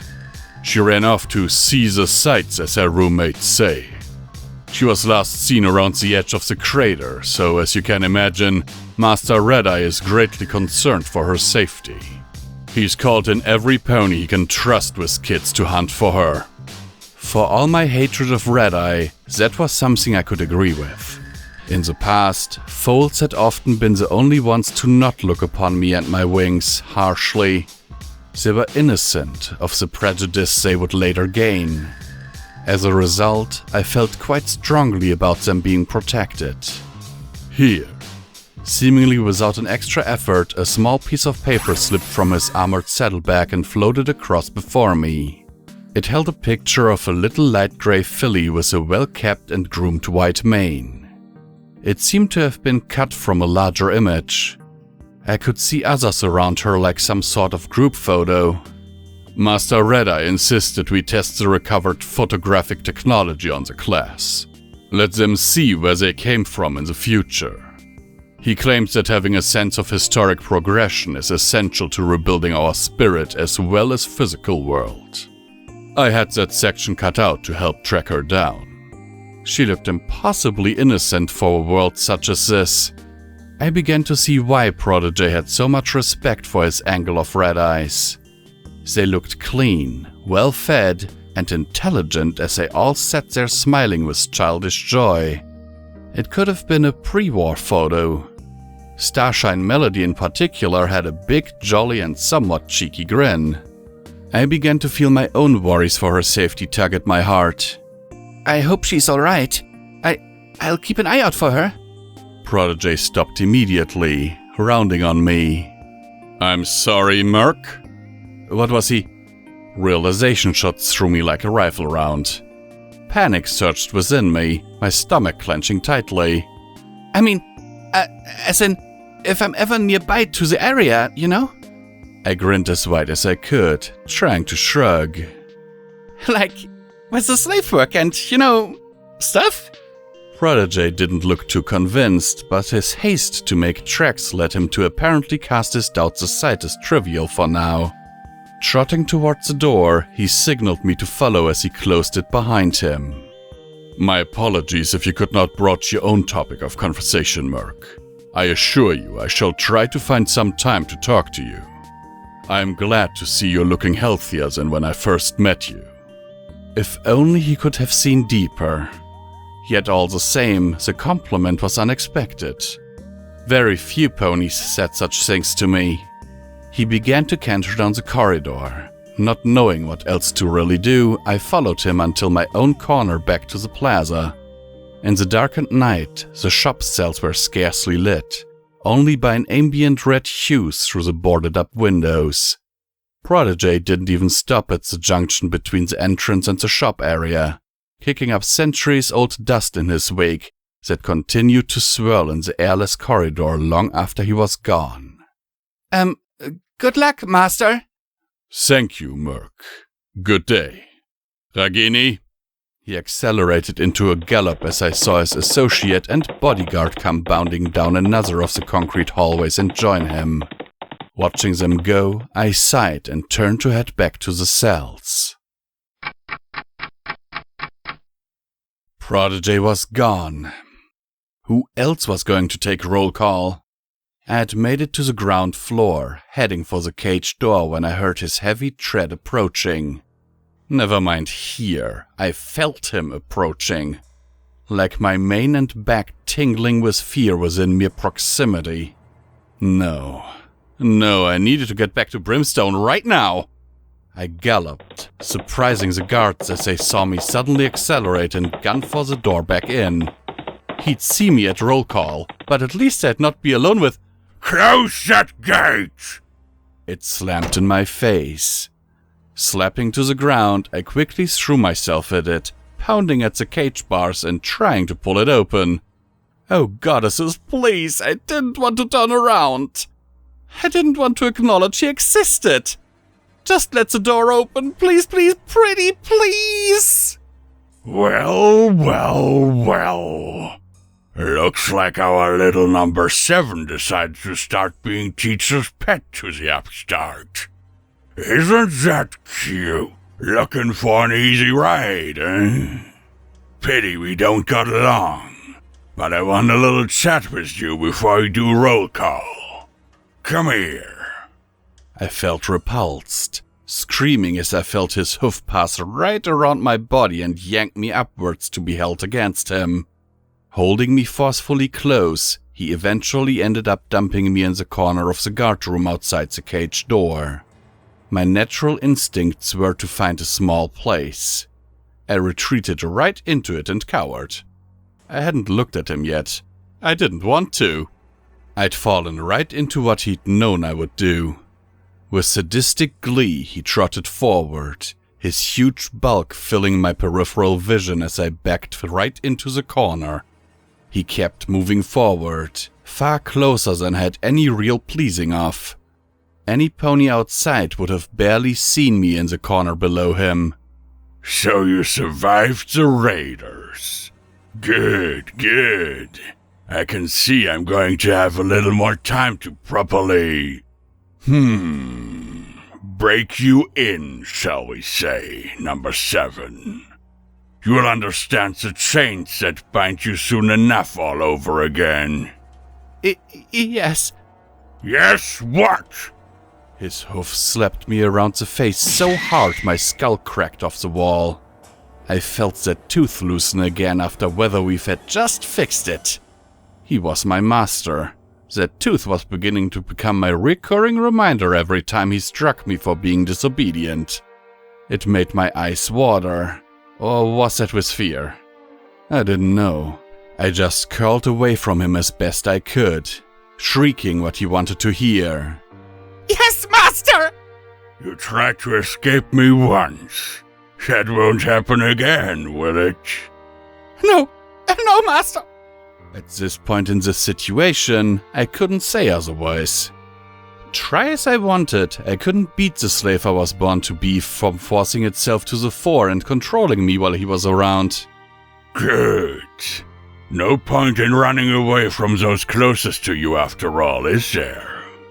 He laughed sickly right into my ear. I still hadn't looked directly at him. I kept trying to picture my drawings. Please, anything but that face so close again. I suppose I mean a lot to you. I should. We're closer than any pony else in this place. Each of us born to be around one another. But more than that, I did a little checking on the records of your slave life that was still around. Turns out I visited Shattered Hoof where your mother was a slave, some months before you were born. I hadn't forgotten his theory before, but this brought new levels of chills to my heart. But then I noticed something else. His voice took a malicious tone all of a sudden.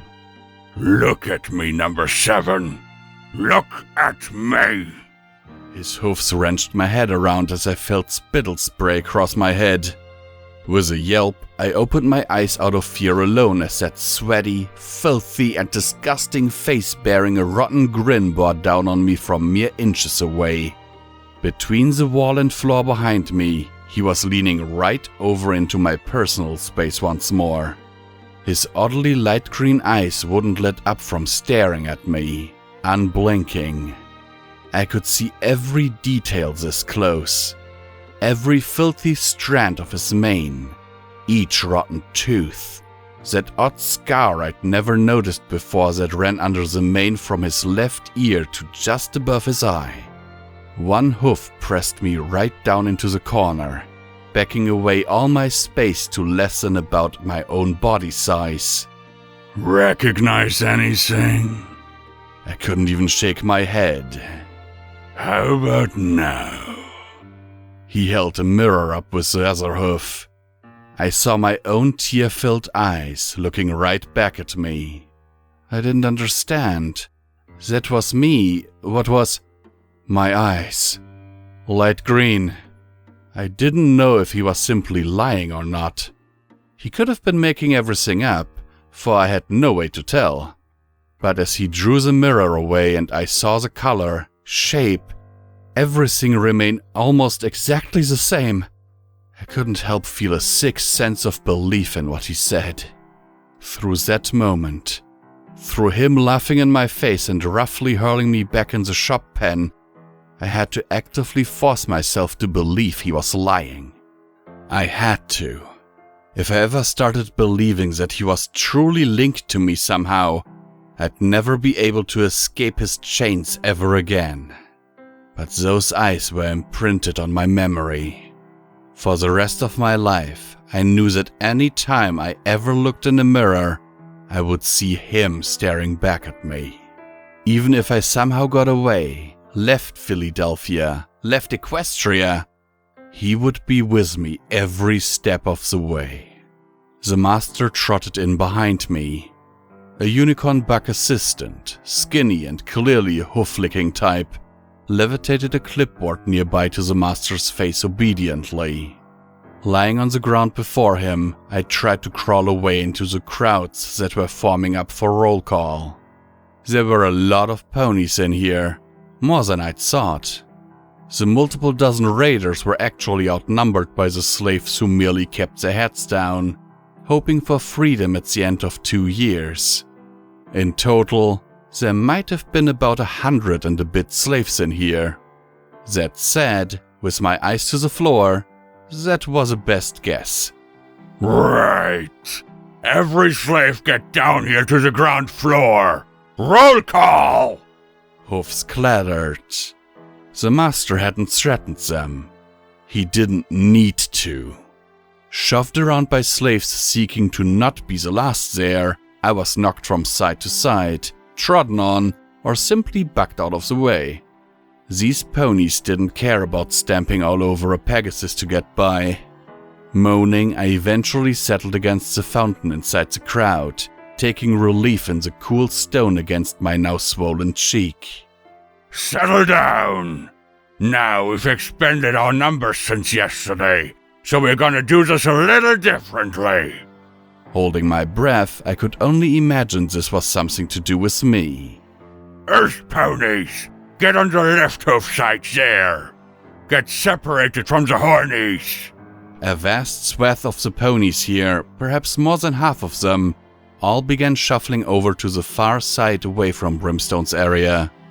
I saw the reluctant warlord stomp over himself, eyes never once leaving the entrance to where I knew Glimmerlight was no doubt still resting.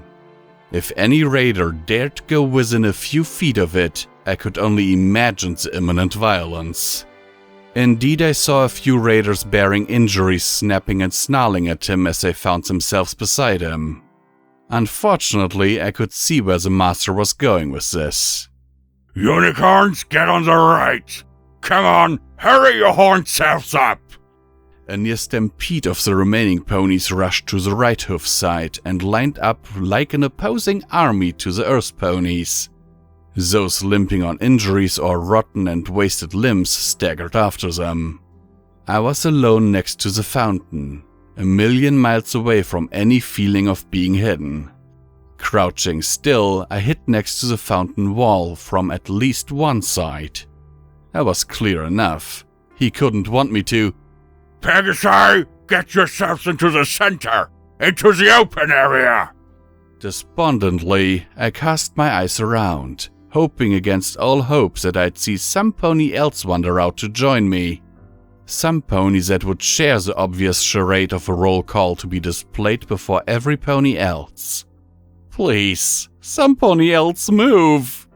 A movement caught my eye, some pony moving at the side. Or was it just some pony staggering while in the grip of a fever? I was alone. Come on! All Pegasi! Get out here! He could see me, but he wanted me out of hiding. Visible. The entire mall area was now silent, than the tiny pitter-patter of my hoofs as I stood and trotted with my head down in front of every pony else. Being forced to stand in the middle of the entire open space of the shops, I became the one little source of attention. A single point to be focused on. Remembered. Known. Hated. I kept my head down. If I dared open my eyes, The distance to any sense of safety would be further than any road to freedom had ever felt. Head up, slave! Howling in pain, I stumbled and fell as his whip lashed the side of my neck. Quaking on the ground, I looked up at the master, standing 10 feet before me. I'm here! I'm here! The whip slapped off the ground near my legs just enough to skiff them, stinging like a rough slap to the skin. Skittering to the side, coughing on my scream, I tried to get to my hooves. I'm here, what? I'm here, master! He grumbled, seemingly finally satisfied. Now get up! I've no need for any troublemakers. Pegasi best of all. His intent was obvious. The failure of his plan to use me as a gift to his raider slaves required the master to reassert his position over me. I was nothing more than a public display. Whimpering, trying to hold tears back, I stood up, cradling the whipped leg off the ground. The master began his routine. Names were called by the slaves, along with their slave number and type of race. Breezy Day, number 809, Unicorn. Harsh Hoof, number 331, Earth Pony. Brimstone Blitz, number 666, Earth Pony. He also quoted Glimmerlight on her account, number 005, Unicorn. The master didn't look too pleased at her lack of attendance, scowling as he nodded for her name to be checked. Name after name, number after number, Earth Pony after Unicorn. Amidst all of it, I stood alone in front of every pony else, shaking as I saw the master maintain eye contact with me even while others shouted. Seeing me looking, he grinned and winked at me.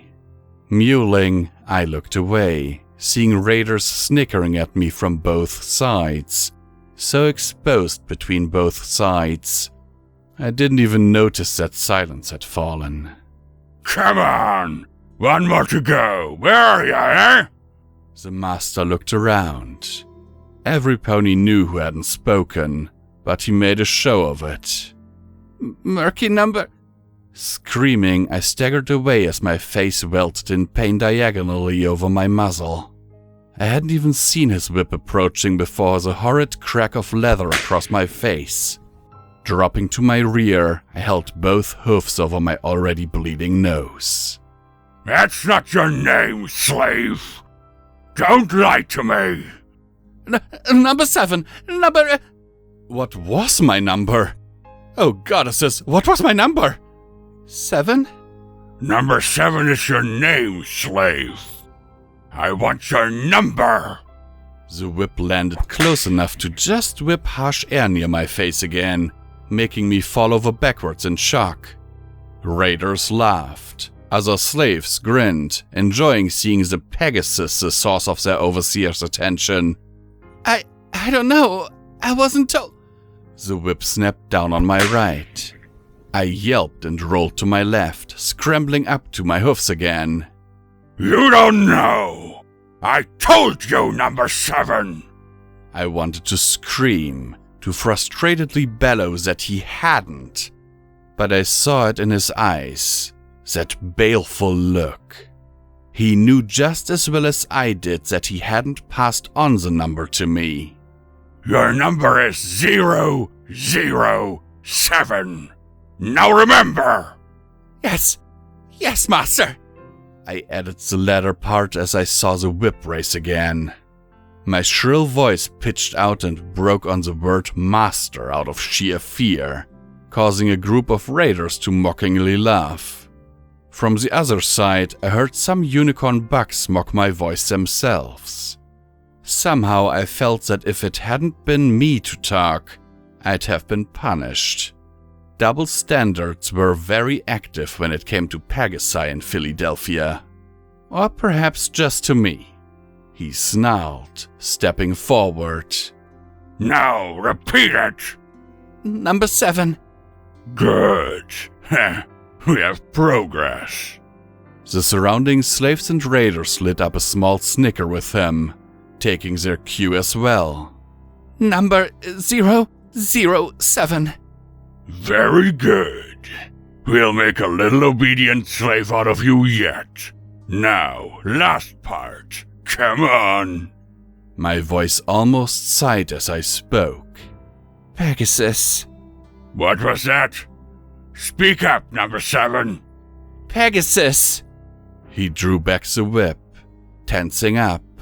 I whined at seeing the wind-up before it came down. It didn't miss. It landed directly on my fleece, striking my right wing beneath it. I felt the fragile bones and dead muscles spasm and flare in pain. Crying out, I staggered to the side. I said speak up! Loud and proud so that every pony can hear! Twisted genius. Loud and proud. The feeling many ponies in here had about Pegasus's attitudes. Arrogant and self-centered.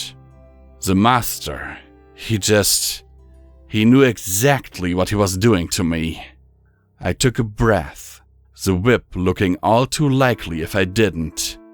Tears in my eyes, I closed them and shouted to the skies above, the ones that would never hear me to answer or come down to aid the one Pegasus it had lost.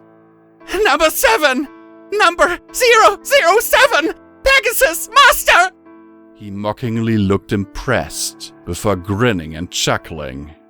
Ho ho ho! How proud you are, eh? Well, get used to being down amongst us landlubbers here, slave. Back to your dwellings, all of you! The slaves moved.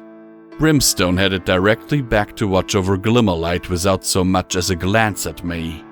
Raiders joked and raucously laughed at the display they had witnessed. Some slaves still saw my voice as some sort of running gag. Others scowled as they muttered about the sky lovers. Alone, I just lay down on the spot as every pony whirled around me on their own ways. Stuck on the ground amongst hatred, I shivered with my head hidden under my own hoofs amidst ones of the few remaining beams of light that centered right down on me. It cast a spotlight upon me, one that held me alone from the entire darkened nighttime mall. I didn't care. I'd already been held out on show enough that this was nothing for them to see me upset. I didn't even dare move until Brimstone finally returned to lightly nudge me and signal that we were leaving. An alien world. Stories in the past had spoken of places that were unlike anything ponies would ever, should ever see. Now I was standing in one of them. The Fillydelphia Crater expanded ahead of me.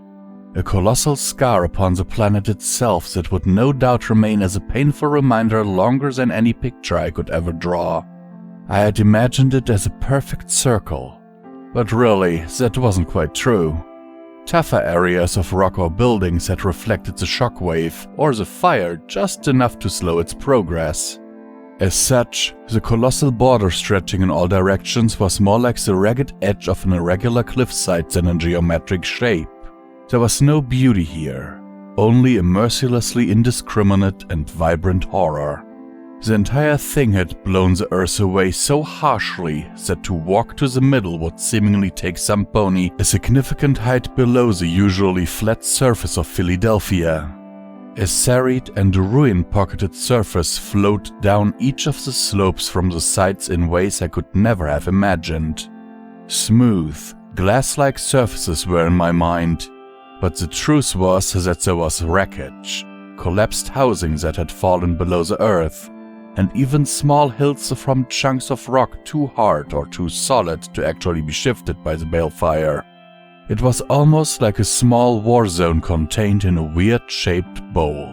No, there was nothing here but wretched and twisted devastation curled into its most heinous shapes. No wonder Red Eye was still sending slaves in. To To hunt through all that refuse and loose earth for radioactive material would take decades to complete. Even as I stared down from the massive piles of earth that surrounded the entire crater, I began to realize how easily it would be to get lost in that skeletal jungle of rock and metal. You know where we're going, Brimstone? The warlord had been standing, watching into the crater himself. We'd had to get by Red Eye's defenses around the crater by claiming we were on work detail.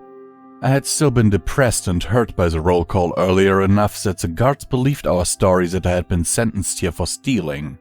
As such, we'd been lumped with large saddlebags each that they used for the materials. I had wondered about the defenses. Why would they want to stop some pony going in? Then I'd noticed the guns had pointed inwards, and suddenly the dangers in here made perfect sense. The Rot's old lab should be near the rough outskirts. We shouldn't need to go in too deep. He said to look for an angular metal shaft that would probably still have survived at that depth. Keep your eyes peeled, Murk. Brimstone was allowing me the freedom of working together here. Even he had been shaken by the sight of the direct impact zone that ended this portion of the world. Alongside us, we saw ponies retching and coughing with radiation sickness that even outstripped my own wandering into the crater for their work. They almost looked ghoul-like, for their very flesh seemed to sag and their hair was coming off in patches. Very quickly I realized how glad I was Weathervane had treated me before leaving, and for his red axe. According to him, I'd have about half an hour before I started to feel it. Hopefully enough time to get back to him. Approaching an hour would be a serious risk, assuming I didn't encounter any higher radiation areas in the process. Come along, Murk. No sense in hanging around with this much rad activity in the air. He clambered over the earthworks and dropped down the slope with the rugged capabilities of a pony that was born to the Wasteland's troubles. My own descent, delayed until I could push myself to take that last step, was somewhat less capable as I hoped. Floundered, fell, and promptly rolled down the remainder before coming to a halt upside down, half buried in the earth. It was dry and warm, like a heavy sand with absolutely no real tension around me. I struggled not to breathe as I tried to pull my head and front hoofs from the ground. Mumbling and trying to shout for help, I ended up just making something more akin to while waggling my rear legs around. Even by my standards, this wasn't particularly dignified. A quick tug on my tail ripped me free as I dangled in front of Brimstone, my tail in his mouth. Swinging back and forth like a pendulum, gasping for air and spitting out mounds of foul-tasting dry dirt, I eventually sighed as I grasped how hard this was going to be. There was absolutely no way to move other than to plow through the loose earth that had been chopped by the balefire and shockwave. Perhaps if I could... Ah! He dropped me. Landing sideways, I flailed around until I managed to force myself up. No wonder so many ponies got irradiated here. Even aside from the ambience, the loose earth kicked up in your face, nose, and eyes every step you had to take. I'd heard of such an effect after large explosions, like a loose earth problem. But how did the ground remain this way after 200 years? Were megaspells so powerful that they corrupted the ground to never truly heal on its own? It wouldn't surprise me. After all, that's what had happened to Weathervane. We staggered on, Brimstone's heavy hoofs not finding good purchase on the very unstable ground. Very quickly I felt my stomach twist. Fear clenched my heart as thoughts of the radiation piercing through my red X-based resistance entered my mind. They were quelled as it rumbled. Malnourishment, that old hateful presence across my entire life, was still with me. It dawned that I still hadn't eaten a thing since Protégé's apple stew gift other than drinking foul rat away, a substance I suspected was dehydrating me even more, if my dry and cracked lips had anything to do with it. I could feel my limbs trembling lightly from the hunger, that ever-present feeling that you never got used to as a slave, of never truly having enough food in you to feel full or properly fueled. Really, the only thing keeping it from affecting me too badly was the greater threats ahead of me in my mind. Shaking my head harshly, I looked around to try and take my thoughts off of my aching belly. Around me, I saw many of the regulars to the crater were wearing planks of wood on their hooves to spread out the weight. Those without were like us, their hooves disappearing up to the knee or, in my case, torso on every step, and kicking up dust and earth everywhere. The entire operation was truly grim. Scrambling through fallen houses on their sides and under mounds of loose earth, they sought out scraps and valuables to throw into their saddlebags. I could see the mouth of the earth ponies were raw and scarred from the ragged edges they had to dig and scramble for. Unicorns lazily levitated things with little real power. Every few seconds I heard some pony shouting, either in a fight over who found what or in a panic over some injury. The sound echoed in the lonely maze of ruins that towered above me on every side. I had been a slave in some horrible places. I had been an illiterate librarian assistant. I had pulled carts and tugged scrap. I had been a forced labor servant to a trader. I'd farmed rocks. But this was the most dreary and depressing sight I had ever witnessed. Half skipping and half almost swimming, I kept up with Brim as best I could after snapping my goggles across my eyes. Wicked Slit had some weird ways, but clearly she knew a comfy set when she found one. At least in my service, they'd keep all this loose earth from my eyes, especially what was kicked up by Brimstone Blitz. His massive presence kept the more opportunistic hunters at bay as we headed for the location Brim had been told of. He had seen it from the lip of the crater already after we'd climbed up the refuse pile. A single flagpole still oddly standing among all the ruin, or perhaps raised again afterwards by the most determined flag bearer in history. No pony would think anything of it but for an oddity, but according to Weathervane, if we looked for a small formation of little rocks, the entrance would be nearby as a hidden underground metal shaft. It seemed close. I really hoped we would just poke our heads in, grab what we could near the door, and then gallop off. We were about 5 minutes in of my 30-minute limit before Radix would begin to wear off and I'd start to suffer at a vastly increased rate. That thought still clenched at my heart. Given a moment of hesitation, I might lose my nerve and gallop for the exit. What was I doing here?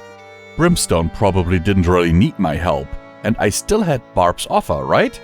But I couldn't. I'd made my stand. I was going to put my hopes in these ponies, and just pray that something worthwhile might come of finding some allies. The fear of failure was so great in me that even one slip might convince me that it wasn't even worth ever trying again. I was hanging onto the cliff edge with one hoof here, relying on finding some help to pull me out of it again. As such, I was fearing everything that might aid in that failure, and of course, chief among it was the radiation. In a way, it was somewhat creepy. I couldn't see the radiation. I couldn't feel it right now either. Only through knowing was I aware of the malignant, magical aftermath accumulating in my body from the crater. I needed to take my mind off of it. Get my mind off it at all. Perhaps Brimstone would be open to conversation? Truly, I had reached the end of things available to help distract me if that was my option. Brimstone? Aye. Well, it was a start. When we first met, I thought you were escaping. Did you honestly just run back to your pen? To Protégé? Aye. It wasn't much, but anything for now to build some conversation to stop my imagination running rampant in this place was good. Or to stop it settling on my lungs, or my eyes. What was your clan like anyway? I'm sorry, but I hadn't heard of it. You probably didn't. You were kept sheltered. Didn't feel like it. Brimstone snorted, looking around briefly. The look frightened me, but at least he was talking now. Whatever. There were about 100 of us, one of the biggest single clans. Some call us a gang or a warband, but we chose the term clan. It speaks of a proper bred group rather than just a motley collection, for we only took in the toughest around. Caravan guards used to pay us in advance so they knew they could promise safe passage to their clients. Any pony who wanted to join had to survive a 10-minute beating from the others. Sometimes I joined in. Those ones never made it, other than one. Reputation enough that other raiders paid us tribute just to not steamroll them. So we really had another 5 or so groups out there that I put chiefs in control of. Because of our size, we often split up. Spread some misery around, you know. Okay, lots of talking. I was surprised as we trotted along. Perhaps this place was getting to the big stoic raider. I'd never get used to thinking of him as a good or bad. He just seemed to drift too easily without, presumably, Glimmerlight around to guide him. Sometimes he felt like a noble redeemer, others like an unstable mountain of carnage ready to unleash its rage on any pony that rubbed him the wrong way. Yet, that last line had almost sounded self-demeaning. You had other leaders? My big 4. The toughest or nastiest ones in the entire clan except me.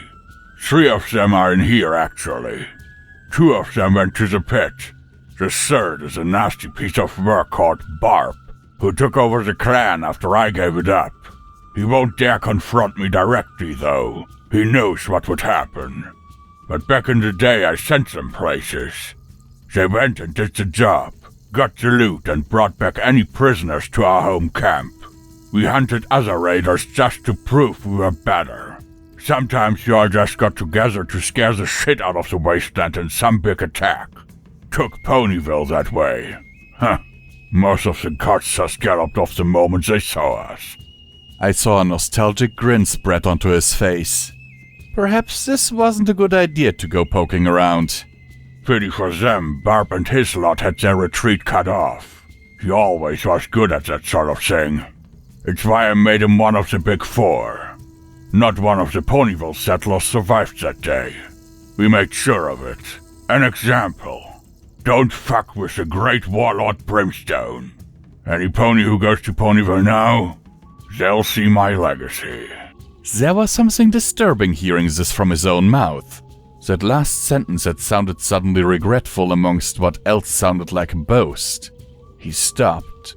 That same melancholy seemed to overtake him briefly. Sometimes I wonder how many I killed as a warlord. How many I sold into these pits to die under Red Eye before he betrayed us at the handover and took us too. How many families curse our name and weep at night for their lost ones. How many cohorts of fillies growing up without parents because of what we did. How many only growing up because of what we did. Brimstone stopped, turning toward me. It looked like he was having trouble knowing how to emote something. Makes you wonder what history will see of us. Will they remember the warlord or the repenter? Or just, fuck it. He stomped off ahead of me with a manner that implied I was not to follow or go too close to him. Somehow I got the feeling I'd stumbled on a side of him I shouldn't have seen. I'd seen him angry plenty of times. I'd seen him show regret or a more melancholic side before too. But that time, he had honestly seemed, well, upset.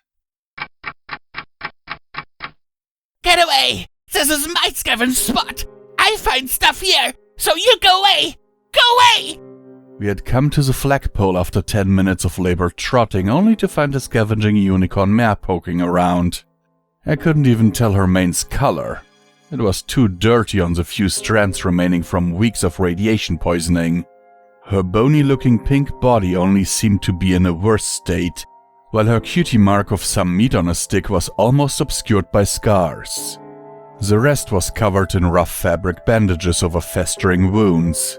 She was waving a chunk of rebar at Brimstone after he had entered, her eyes full of panic and seemingly well prepared to attack out of sheer desperation. Brimstone was less than subtle about how he dealt with the problem. Move away now, or that same rebar will cave in your head. I have no time for this. I could see this turning violently very quickly. Even if I could see the mare wasn't thinking straight, she was just terrified. I knew what it was like to live under the ticking clock of rat poisoning. Hastily I moved toward Brimstone. His mood had been slowly turning from regret to anger. Whether at himself or the situation with Glimmer, I couldn't tell. Look, let me talk to... I said move, mare! She shook her head, body shivering and eyes far too wide. I said, go away! This is my place! It has the scrap I need! I'm almost done my month! Just 2 more weeks! I think... No pony has ever done it! I think I can! I know who you are! So go away, warlord!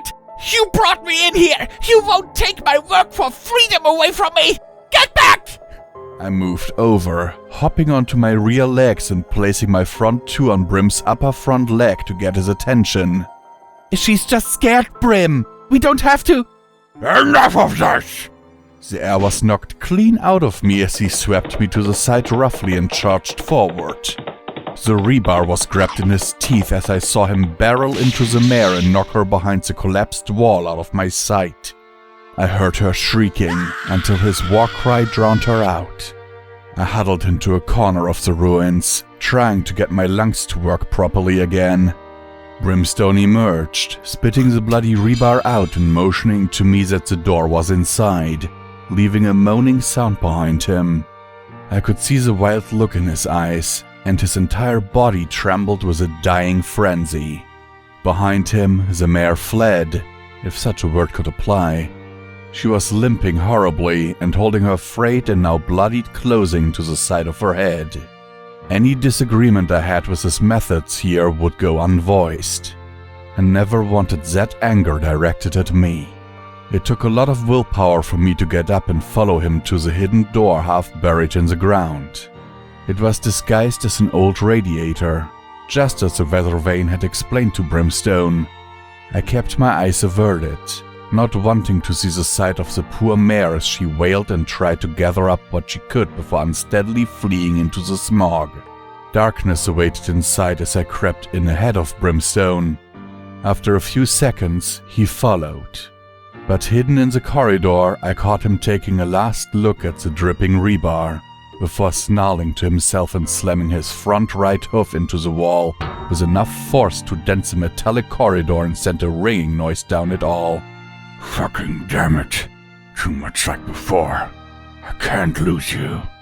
It was barely a whisper, but I heard it clearly. It was becoming apparent to me just how badly the situation was affecting the big raider. Knowing that the only savior to his life's direction was at death's door, and he was so far away from her. In a way, I could relate. Both of us were after the same thing, albeit from different approaches.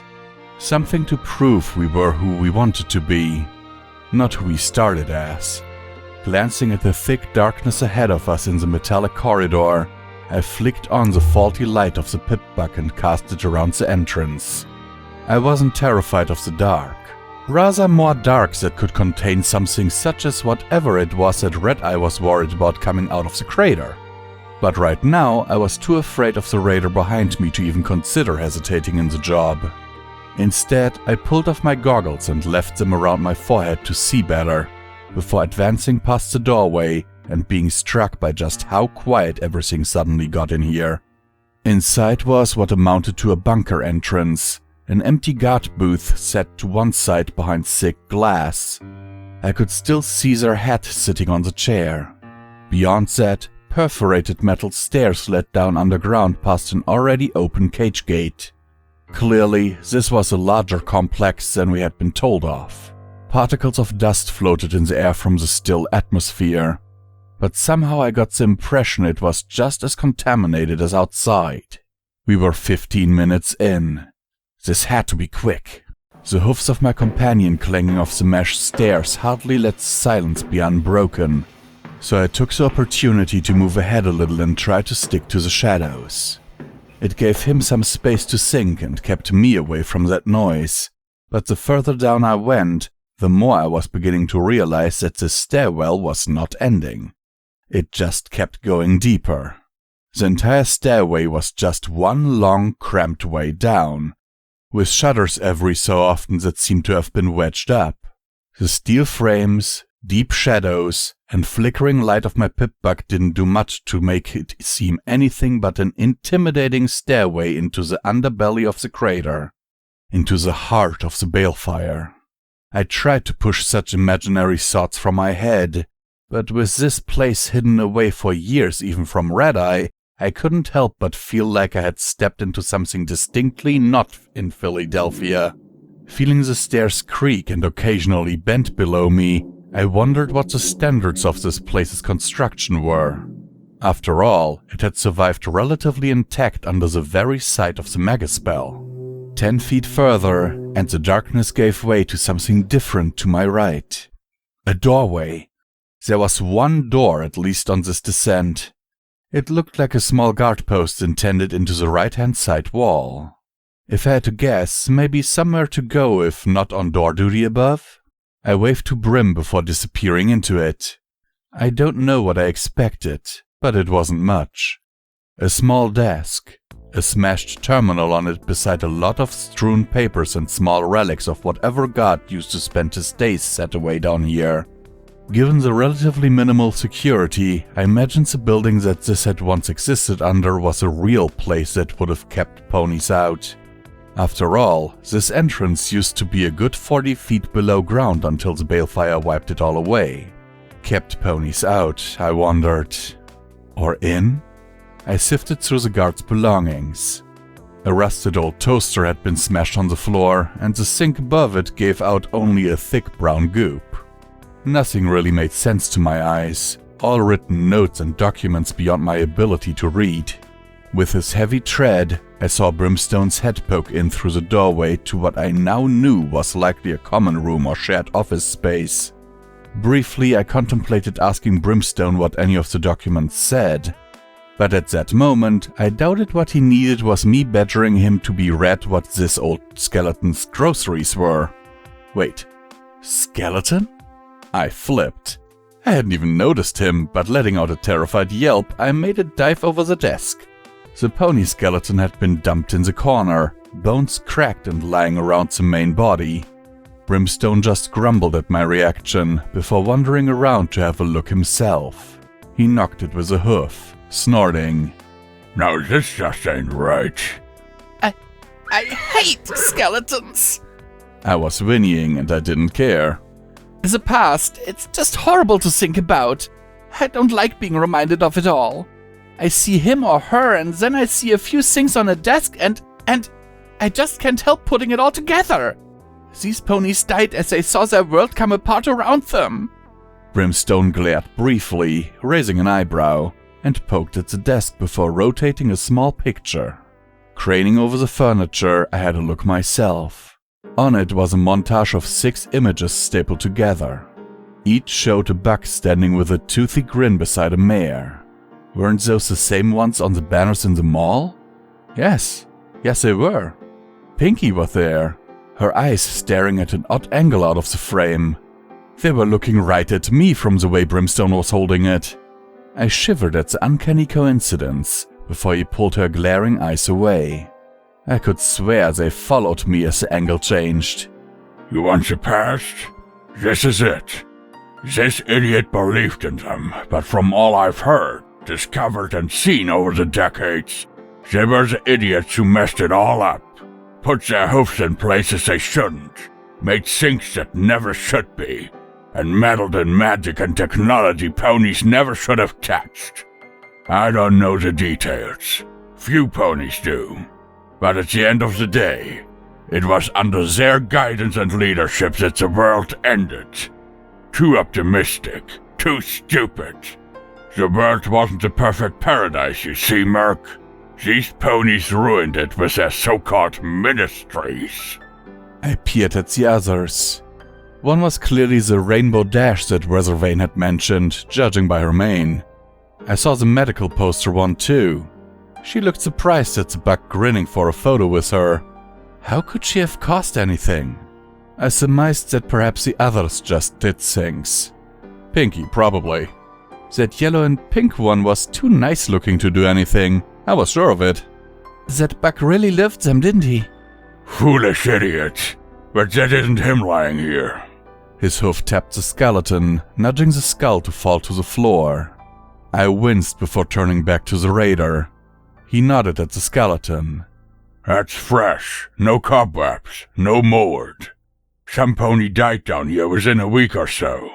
Wasn't rat poisoning before you go on that theory. I blinked as he wandered out of the room. Why, what tells you that?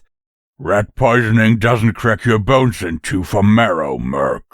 I felt every hair on my neck stand on end as the shattered leg bones suddenly made horrifying sense. Backing away into the corridor, I averted my eyes and shook as I leaned on the wall. I might have cried for them, but my attention was instead drawn by an all-too-familiar sound. Beep! I was getting used to it. I didn't jump or even squeal from the sudden noise. Well, perhaps a little hop. And maybe a squeak. Beep! Brimstone's harsh glance looked accusingly at me as my pip-bug began to blip and bleep. I'd turned off the sound. How on Equestria had that dial turned around again? Was it on automatic? Sighing, I turned it back down to a level that only I might hear what the apparent automated audio diary had to say. Ha! Sundial scores!